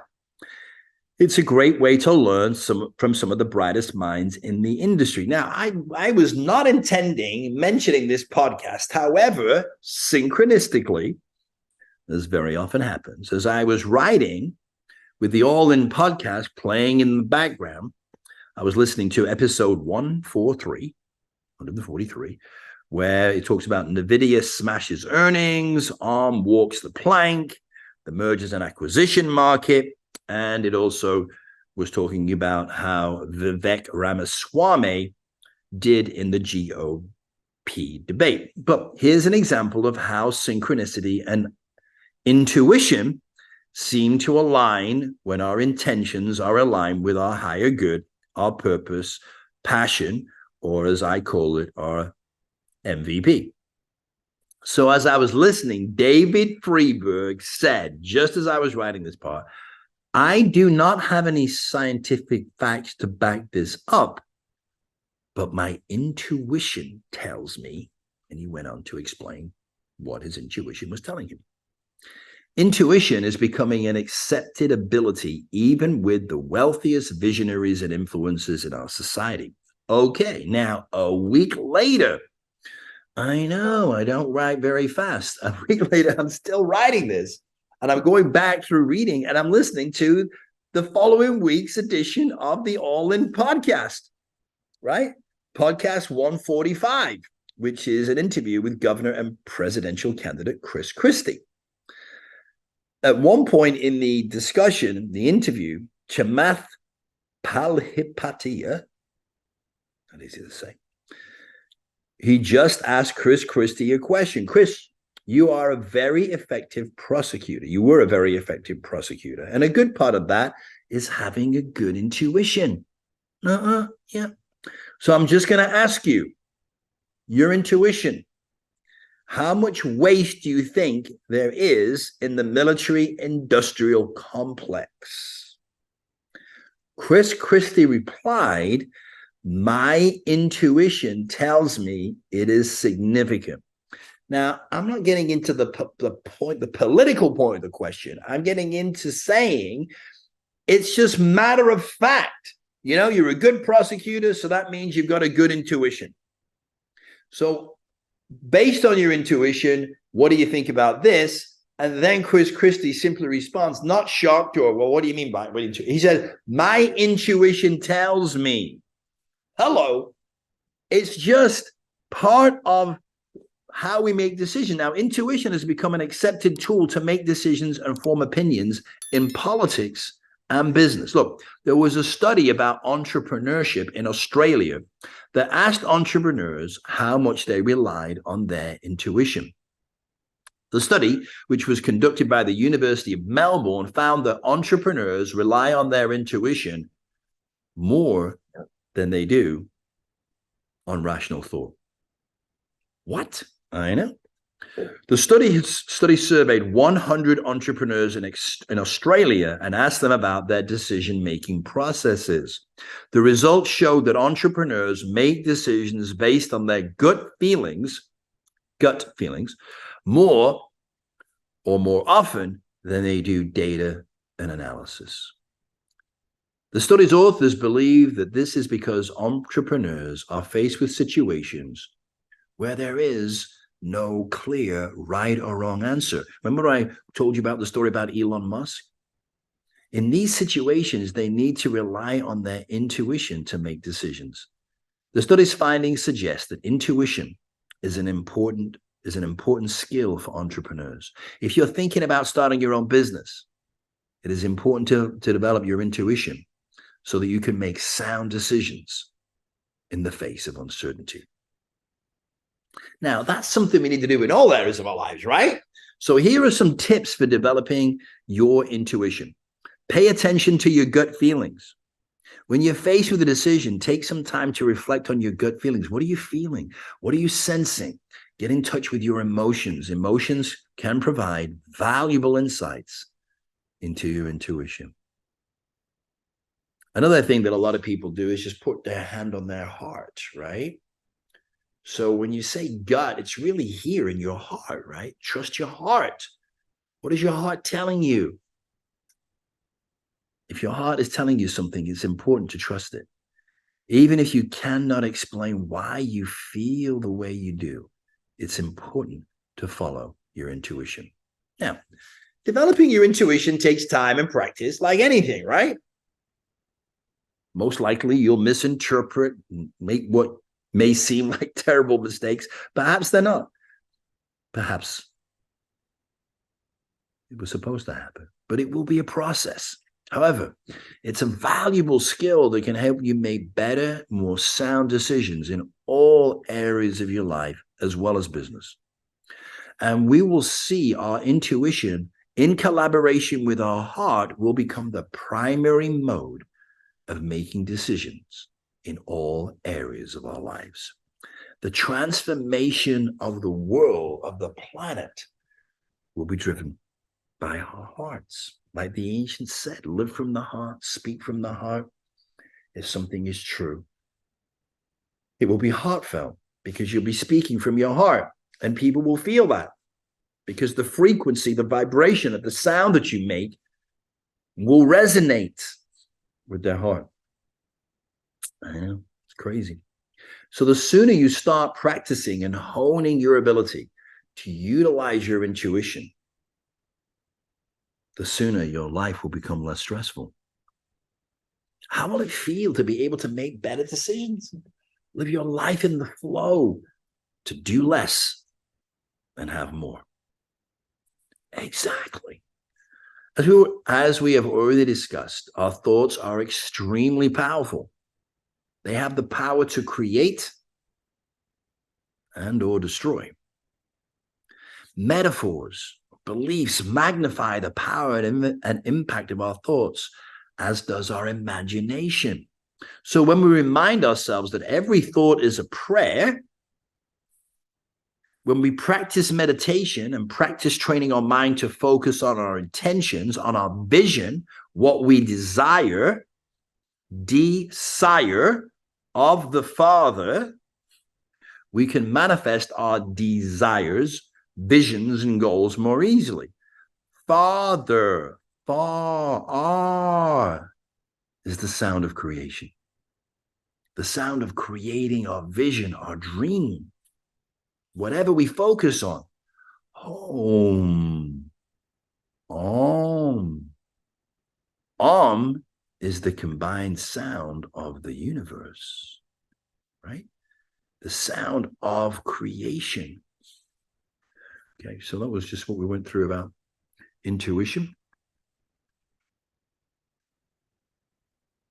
Father, mother, her, her, right? So the sound of creation, the sound of creating, the sound of creation are creating to creation. Right? Interesting. Sound. In the beginning was the word, which is a what? A sound. Many of the Eastern cultures teach meditation using the sounds of and right? So we say anything that has been created, we talk about it in the female, like in the Spanish language, right? So a ship, she is a beautiful ship, right? When we talk about the Father, we talk about creating. Female, he, male, right? So home, female in the middle, H and E on either side of the word home. I know it's a little crazy, right? So if we look here, Om in the middle, and he on either side, right? He, the masculine creator, Om, the female creation. So what's starting to happen? We're starting to see things differently, looking at things differently, right? So our home is when we are one. When we are one. Home is where the heart is. When we live from the heart, speak from the heart,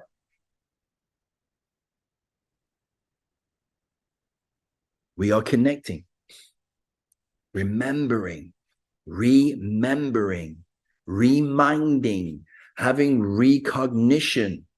So the sound of the Father is the creative force that manifests everything in creation. Creation is our mother, her, fa, her.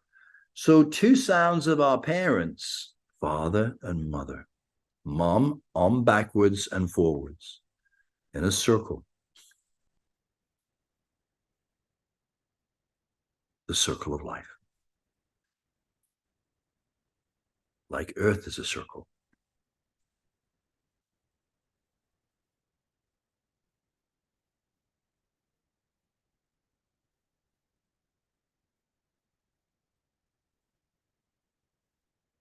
Mother and father, we need both. We are both. We're just born into separation. What does that mean? It means, like, you know, in our spiritual nature, because we are spirits having a human experience, right? Right? So we have both male and female within us. In our spirit, we're both. As humans, we're born into separation. We put one gender on the back burner.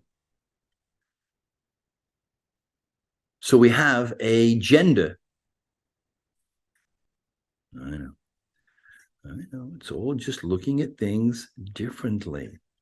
All right. So then we also looked in the past at the word earth, didn't we?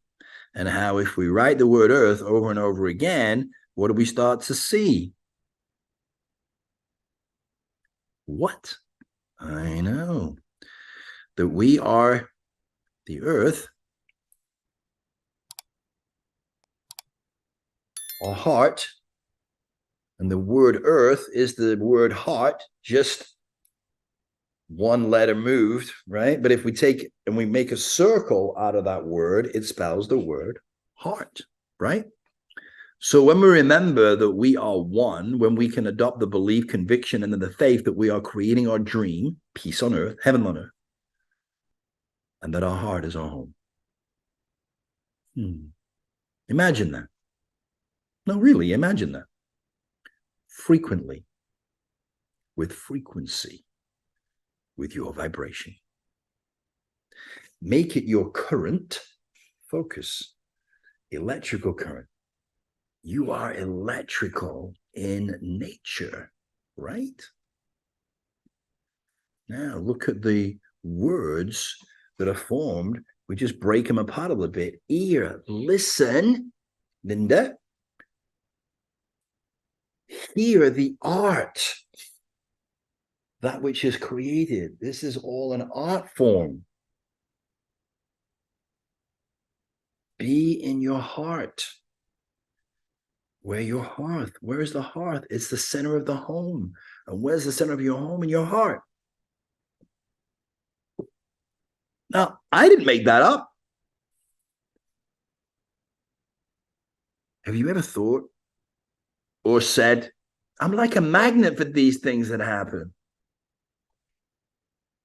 Well, even if you haven't, you are. All right. So you're also magnetic in nature. So we are electromagnetic in nature. Now we're lots of things in nature. We're also all the metals of the earth, right? We have the blood and all, we're many, many things. But one of the things we are is also electromagnetic energy. We have an average of we have an average of 30 trillion cells in the human body. Now that changes, some die and then they reform and all that kind of thing. So about 30, give or take 10 or 15. Anyway, each cell holds an electrical potential. 30 trillion cells and each cell holds an electrical. That's a lot of electricity. We just need to be able to turn on the lights, right? We are truly a light being, right? We just need to be able to turn those lights on to access this incredible unlimited potential. So now you're beginning to say or realize, wow, there is an incredible potential. You know, we could just take the veins of our bodies and wrap them around the earth. I don't know how many times, a lot, right? So we have so much stored in here, like a golf ball, rubber bands, right? So the bottom line is there's no place like home, right? And home is where the heart is, right? And as we start to see words breaking up around us, when you change the way you look at things, the things you look at change. So as you begin to look at words differently, you start to see them break apart and you start to understand a new meaning. And this starts to happen with everything, everywhere, all at once. You start overhearing conversations, and what they're talking about corresponds with what you were thinking or doing.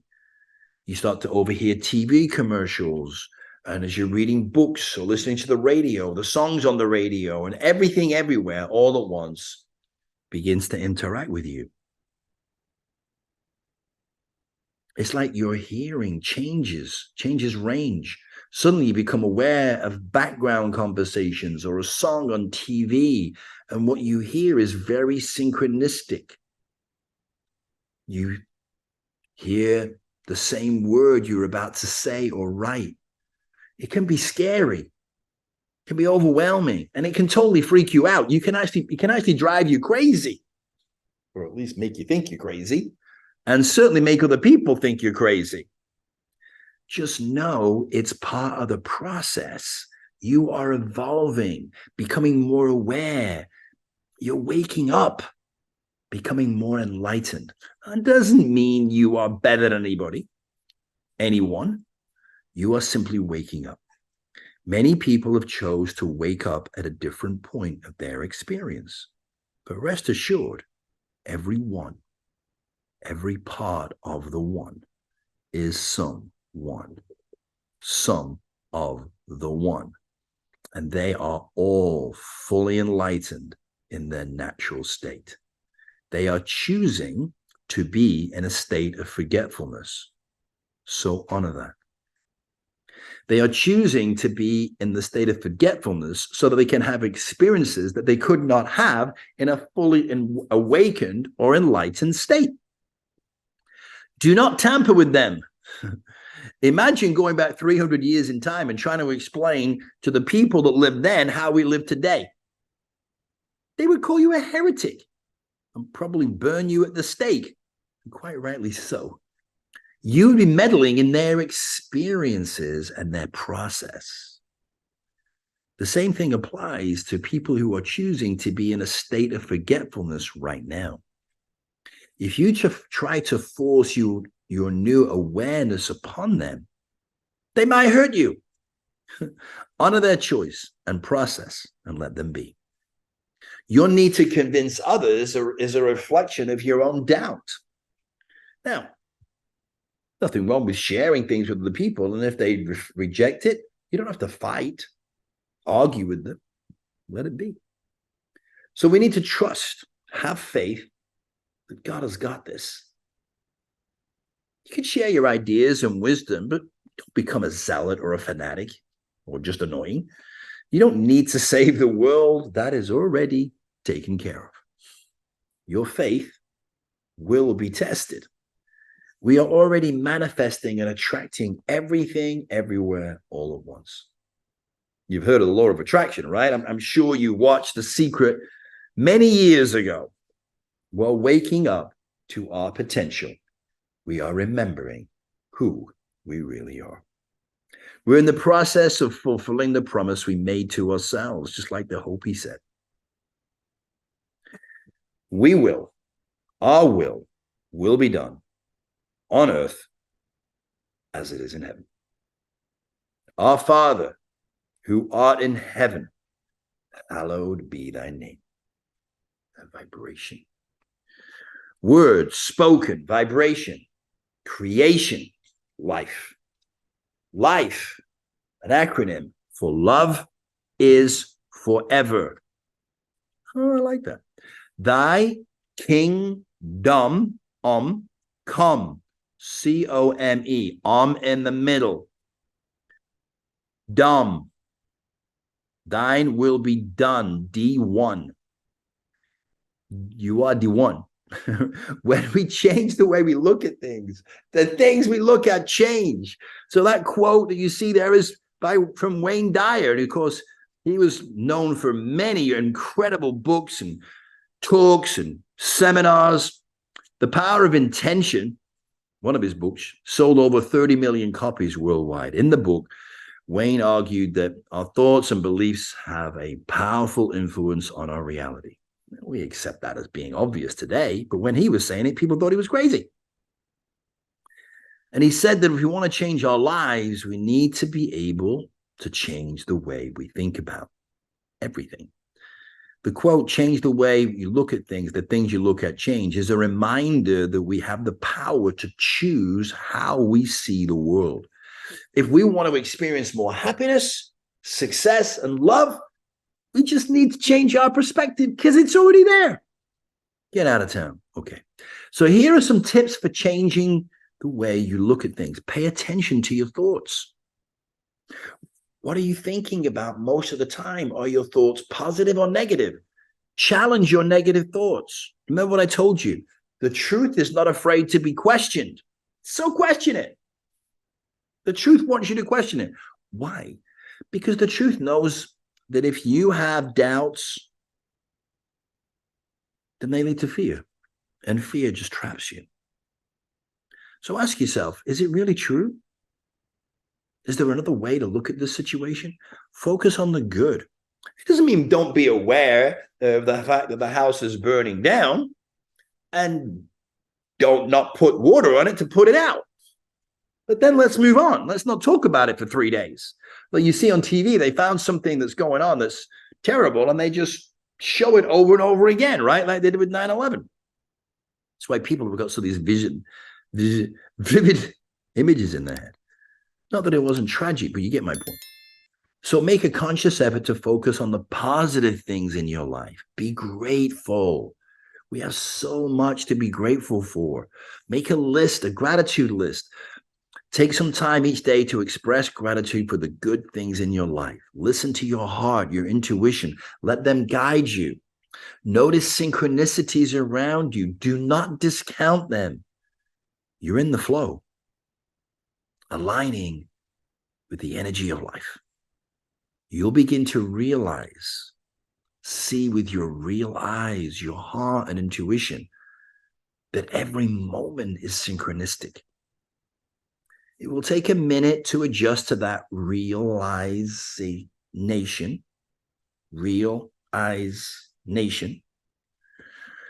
Changing the way you look at things takes time and effort. However, it is a worthwhile investment that can lead to a happier and more fulfilling life.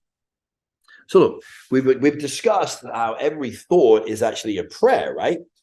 However, we can amplify the power of our thoughts by using the power of intention, focus, faith, passion, and intensity. So there are a number of ways to amplify prayers and an infinite number of ways to pray. One way to amplify our prayers is to hold hands with each other. Our thoughts, as we have discussed, are vibratory fields of energy, and we can transfer our thoughts and energy to others. In fact, we do it all the time. We're just not always aware of it, right? For example, we've done this many times on stage where we've shown that, well, we know scientifically that sugar weakens us, right? You lose energy, you lose strength through sugar. Well, now you do. So anyway, so you can line up 7 or more people and you can conduct a simple strength test where you have them put out their arm and you say, resist me, and you can't push it down, right? And so you make sure they've got resistance when you push down on their extended arm. Then have them hold hands, right? And have one person at the end of the line hold a cup of sugar. Then you do the stress test with the person at the other end of the line, and you can just put their arm down. They have no resistance. What? I know. Try it. Do it with the family. The person who is holding the cup at the other end of the line, holding, everyone's holding hands together, the entire line of people weakens. Everything is energy. Intuition, belief, conviction, and faith, as well as thoughts, words, and actions, animate and inanimate objects. You know, the Schumann resonance is a machine. The Schumann resonance machine uses frequency to identify foods and substances that will help heal us or that might be causing us to feel ill. So they put the electrical resonance on your finger while there is the food on the plate of the resonance machine, and it will give feedback. And the energy of the machine will go down if it's something that's not going to be good for your energy. I hope that in some way kind of explained it. But it's all frequency, it's all vibration, it's all electromagnetic energy, right? So MRI stands for magnetic resonance imaging. So our thoughts, our prayers are electromagnetic fields of energy, and they are very important. There are many different ways or different types of prayer, but some of the most common include, you know, there's the confessional prayer, right? This type of prayer is used to confess our sins and ask for forgiveness.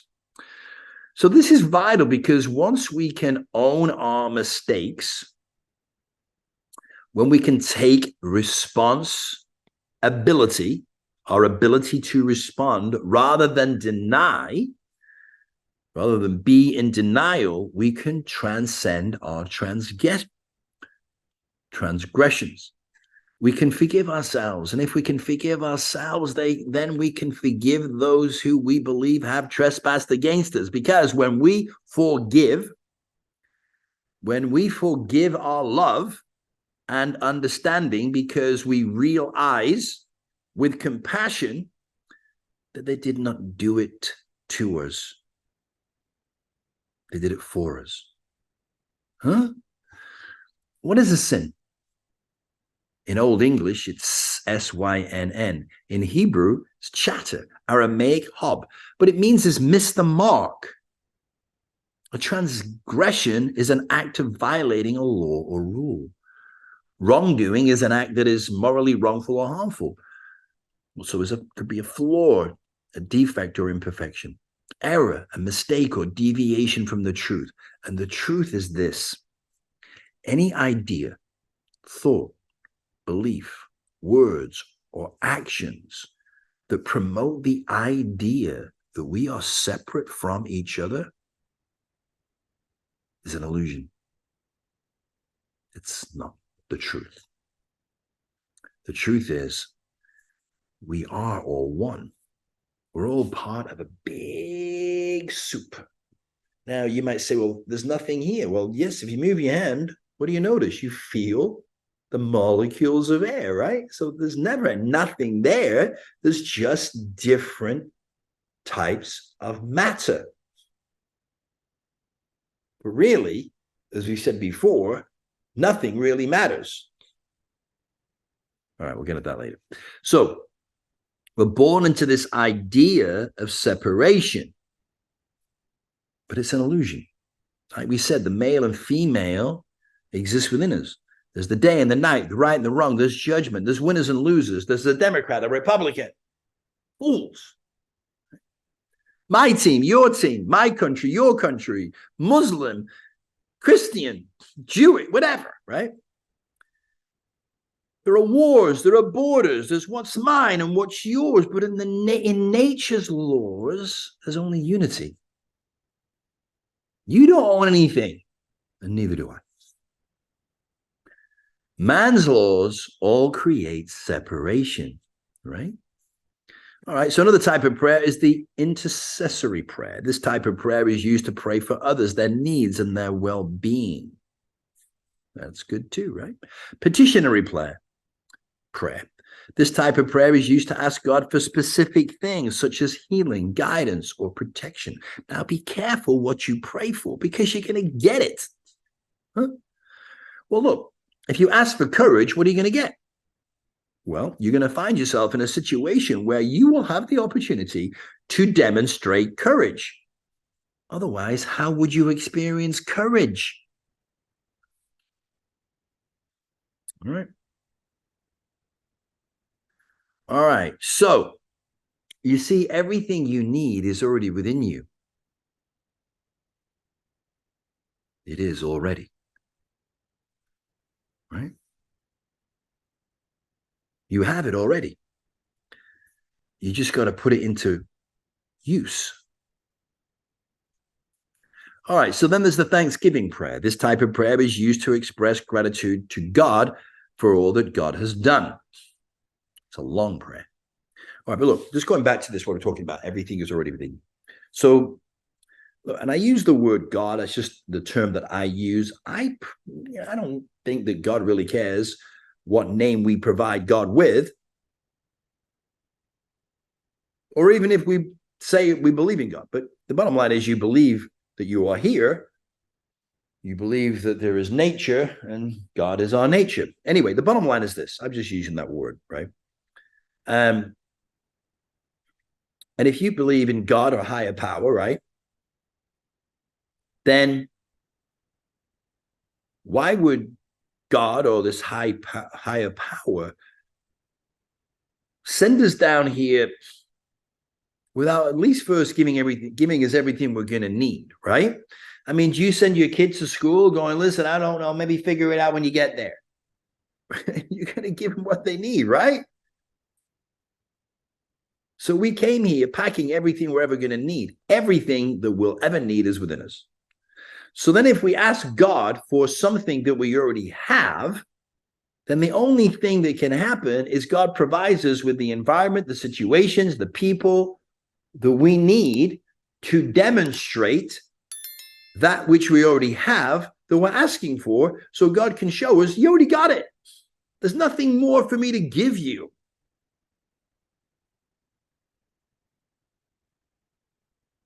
Right? Because if you don't believe that, you believe in a lesser God. God is omnipowerful, omnipresent, omni-everything, right? Gives us unconditional love, right? Yeah. Okay. So why would God send us here without anything we're going to need? Doesn't make any sense, does it really? Right? So it's all here. It's all within us right now. All I need is within me now. All right. So expressing gratitude might be a better way to go then, right? Being thankful that you have this incredible potential and all the things that you need are within you. Then there's the meditational prayer. This type of prayer is used to focus on God's presence and listen for God's guidance. Contemplative prayer, this is the type of prayer, silent. It's a silent form of prayer that is used to simply be in God's presence. Look, there's no right or wrong way to pray. The most important thing is to find a way of praying that is meaningful to you and that helps you connect with your higher power. Prayer is a journey, not a destination. It's a way of connecting with God as you know God and growing in your relationship with God. There's no need for an intermediary. Why would God need an intermediary? God can talk directly to you in a language that you will understand, in a way that you will understand, whatever that right way is for you. But the more you pray intentionally, the more you will listen or learn to listen to God's voice and to experience God's presence in your life. There's the cloak wheel prayer. This is the type of prayer that is used to visualize your prayers being answered. You can do this by imagining a cloak wheel, which is a circular object with spokes that represent your prayers. As you pray, visualize your prayers being placed on the spokes of the cloak wheel and then being carried up to heaven.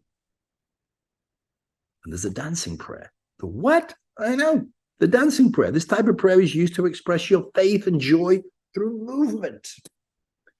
You can do this by dancing around, clapping your hands and singing. Well, I never. Maybe you should.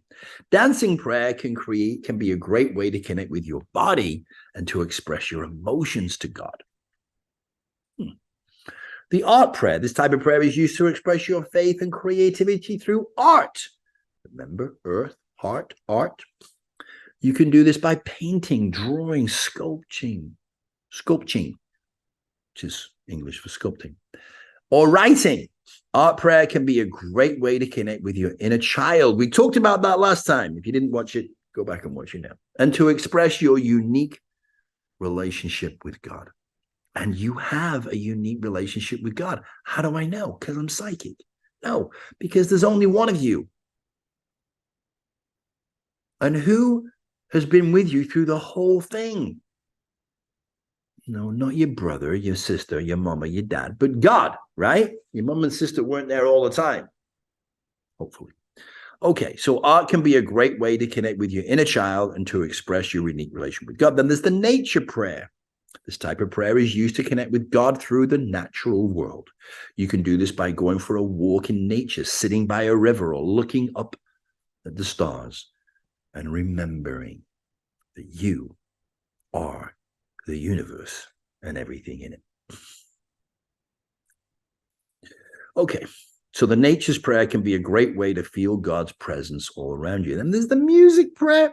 This type of prayer is used to express your faith and emotions through music. You can do this by singing. Check with somebody first if you're going to do that publicly. Anyway, you can do it by playing a musical instrument. Same thing. Or just listening to music. Music prayer can be a great way to connect with your soul and to experience God's peace.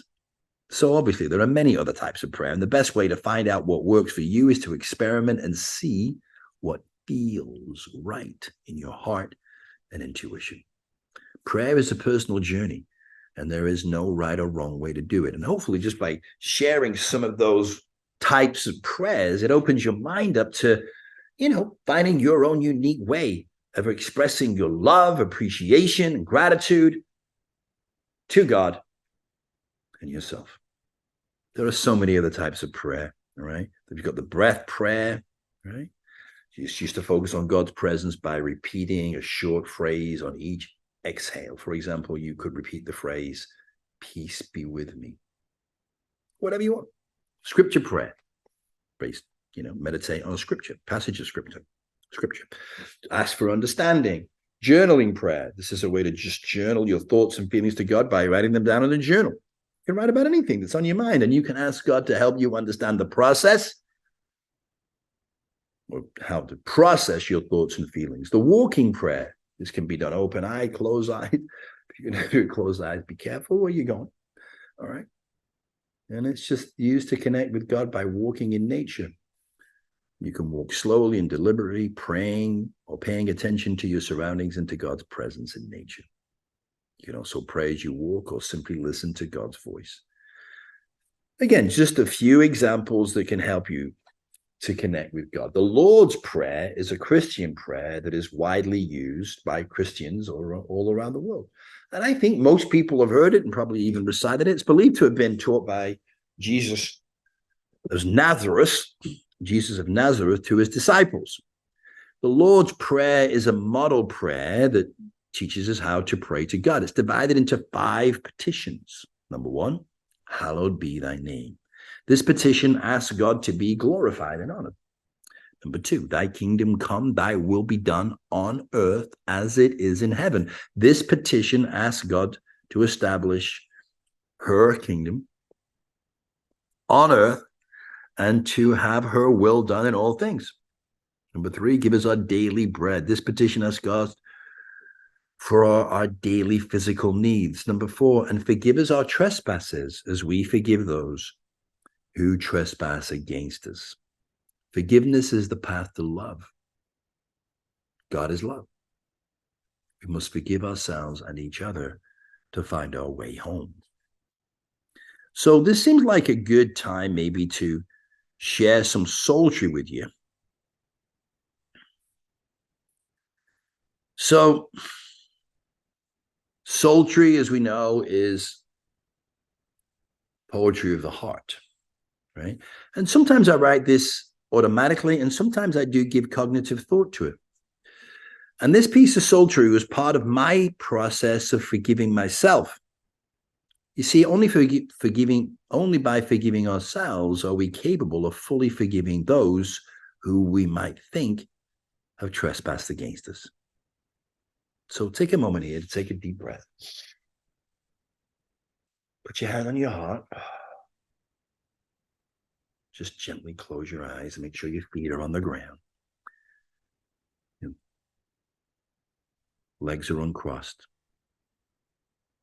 Unless you're sitting up and you're in the lotus position. All right, so take another deep breath and just chillax. So this piece of sultry is called Truly Live. Save me, I'm falling into the void. As I fall, I see my past that I try to avoid. I see I was guilty of all the things I once denied. Now I can let go of the story that I had contrived. The things I have done have left a bad taste. I have hurt people and made decisions in haste. I have run away from the fears that I faced, lived a life of confusion, excess, and waste. I have lied, made excuses, and felt sorry for myself. I have abused my body and my spiritual health. I have tried to accumulate much material wealth. I have manipulated life to feel better about myself. I have committed crimes fit for a king. I have been the lost soul for which angels sing. I have pushed love away with all my resistance. I have been a dark shadow, lost in the distance. I created a prison inside and out. I created the living hell people talk about. I created a feeling of being lost and alone. I created a world that for me had no home. I created relationships that would never last. I created relationships that reflected my past. I created opportunities to heal all my pain. Then I would push them all away again. I used my mind to protect my heart that stopped me from feeling and pulled me apart. I used other people without giving them back. I thought I had to defend, that I was under attack. All these things I've done and need to forgive.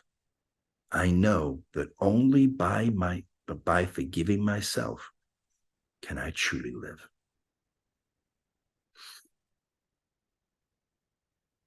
Take a deep breath.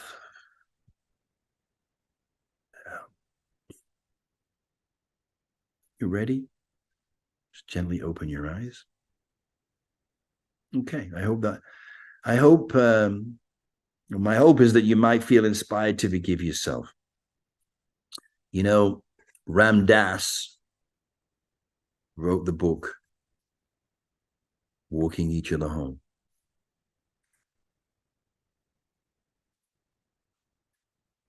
You see, there's really nothing to forgive. We are often our own biggest critics, right? We sometimes hold ourselves to impossibly high standards, and we beat ourselves up when we do not meet those seemingly unachievable standards. Look, we are hard on ourselves, and we tend to be hard on others around us. The harder we are on ourselves, the harder we are on the people. So we need to live and let live ourselves and others, right? We need to forgive so we can give more. Forgive more love through understanding and compassion. Society tries to make us believe we must be perfect. It is an impossible standard because there is no standard. It's like someone saying, okay, go out there and do that. And you go, do what? That. What is that? No one knows, but just get out there and do it. And what if I don't? Well, then we'll just criticize you for failing to do that, whatever that is. We think everybody else knows what that is, but they don't. This can create unconscious resentment and turn people into judgmental, cynical tyrants. That's because they feel judged and they've had their trust betrayed. So they pick everyone else apart to feel better about themselves, which never works and in fact makes it worse. And around they go, seemingly unable to get off the spinning wheel. People initially believe in this social system that they are taught by their parents and culture because they were taught by it, right? But eventually they feel like they were set up to fail and feel betrayed because they were. Then they're afraid to trust anyone because of the potential pain of having their trust betrayed again. Oh, it's an endless loop and a self-fulfilling prophecy. So how do we break the cycle? Well, it's easy. You just beat yourself up harder and never trust anyone again. Or option 2, forgive yourself for whatever you believe you've done to yourself or to others. When you thought you were separate, you committed a sin, an act of separation when you were in a state of forgetfulness. Now it's time to remember, to have recognition that everything, everywhere, all at once is happening for you. Therefore, no part of the one can do anything to you. They can only do things for you. It's time for you to remember. It's time for you to recall. It's time now to break those bonds. It's time now to have a ball. So get out of your mind and into your heart. It's time to be home. Be cause. When you be the cause, you find your way home by being who you really are. Like we said, home is where the heart is. And that is why the ancient told us to live from the heart, speak from the heart, and that if something is true, it will be heartfelt. And the fifth, you thought I forgot, the fifth petition of the Lord's Prayer, and lead us not into temptation, but deliver us from evil. Let us not be drawn into the temptation to stray from the truth. Where is the truth? In your heart. You always know the truth. Let us not live backwards. Evil is the word live backwards. This is when we live from the mind. We cut ourselves off from our heart and intuition, which is our divine power. When we live backwards, we live from our egoic mind, the mind of separation. The mind has forgotten what the heart knows. The mind is clever, but the heart is where we find wisdom, the temperance, the understanding, and compassion. This wisdom cannot be experienced through thought in the mind. It must be experienced through the feeling of intuition and the guidance from the intelligence of the heart. You see, the heart has as many neurons as the brain. I know, this is crazy stuff. We're going to get into much more of this, but we must get to the heart of the matter. To the heart of matter. The Lord's Prayer continues, let us live in peace and harmony. Give us the strength of faith to face our fears, to see them for the illusion they represent, false evidence appearing real, rather than to forget everything and run. Remind us that we all what we need, that all we need is within us now and forever. Let us remember who we really are, someone, some of the one, not none or no one. So the Lord's Prayer is a powerful prayer that can help us to connect with God and grow in our relationship with God. God does not have a gender. God does have an agenda, and that is for you to live and love, to be who and what you want to be, who you really are, to have whatever experiences you choose, consciously and unconsciously, to forget who you really are so you can have experiences that you have chosen to have that you otherwise could not if you were in your natural state of enlightenment. And when you are ready, when you choose to remember, you can return home once more. As Ram Dass says, we are all just walking each other home. So, the Lord's Prayer is a prayer that we can pray anytime, and it is a prayer that can be prayed by people of all ages and from all walks of life, and of course, from any religion. So, here is, just see this here. Here is the Lord's Prayer in the King James Version, right? Our Father, which art in heaven, hallowed be thy name. Thy kingdom come, thy will be done, in earth as it is in heaven. Give us this day our daily bread, and forgive our trespasses as we forgive those who trespass against us. And lead us not into temptation, but deliver us from evil. For thine is the kingdom, and the power, and the glory, forever and ever. Amen. Thine will be done on earth, one earth, as it is in heaven. Imagine that. I mean, really, imagine that. So this is my sultry version of Imagine. It's called For You and All Mankind. So once more, deep breath. Let it out. Gently close your eyes. And this is called For You and All Mankind. If you were in heaven, how would you know? Would people ignore you, or would they always say hello? Would people fight for possessions, or would they just share? Would they hurt your feelings, or would they really care? Would they become angry when they don't agree with you, or would they admire the grace in everything you do? Would they question what you say, or just know that it's true? Would love be a mystery, or just something that you knew? What would your world be like if you were in heaven today? If you were to meet your Creator, what would you say? How would you feel, and why would that be so?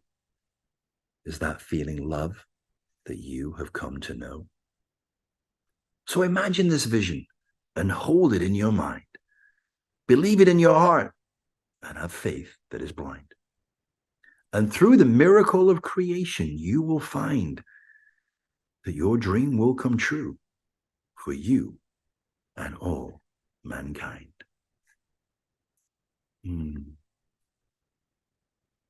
Imagine that, huh?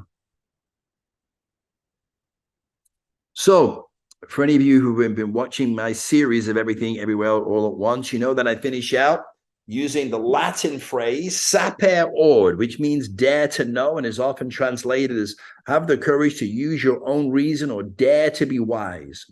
The phrase, as far as we know, was first used by the Roman poet Horace in 20 BC and was later adopted by the German philosopher Immanuel Kant, who used it in his essay, What is Enlightenment? So in Kant's essay, saper ord is used to express the idea that we should not rely on the authority of others, but should instead use our own reason to think for ourselves. And Kant argues that this is essential for enlightenment, which he defines as man's emergence from his self-imposed immaturity. So I think I went past that there, didn't I? The phrase sapere aude has been interpreted in many different ways. Some people see it as a call to be independent thinkers, while others see it as a warning against the dangers of dogma and superstition. However, the phrase is generally seen as a positive message, encouraging us to use our own reason and to think for ourselves. So, sapere aude, dare to be wise. So I've broken the word. Here's some other interesting facts about sapere aude.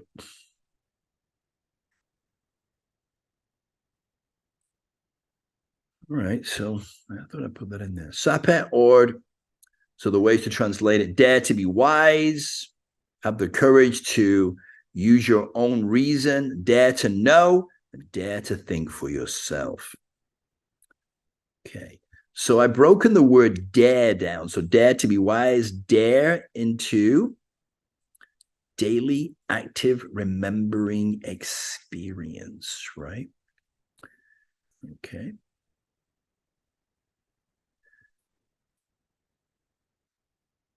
So I give you a dare at the end of each episode, right?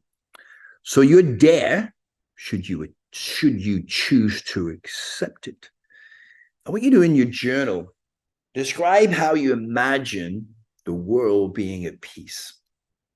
What will it look like? What will your life be like? How will people be?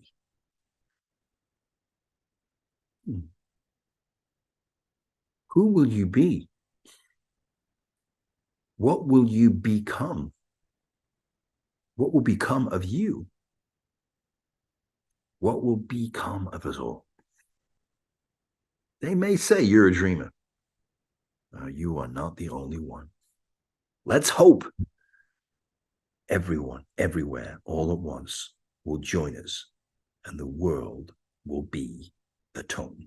I mean it one. I know it's absolutely ridiculous and totally unreasonable. But what have we said? Oops, that's not where I wanted to go with that. We're going to get into this at a later time. I don't know why this came up right now, but the world is not run by reasonable people, is it? It's run by unreasonable people, as Mr. George Bernard Shaw told us, right? What did he say? He said, the reasonable person adapts themselves to the world. The unreasonable one persists in trying to adapt the world to themselves. Therefore, all progress depends on the unreasonable people. So remember, the world is not run by reasonable people.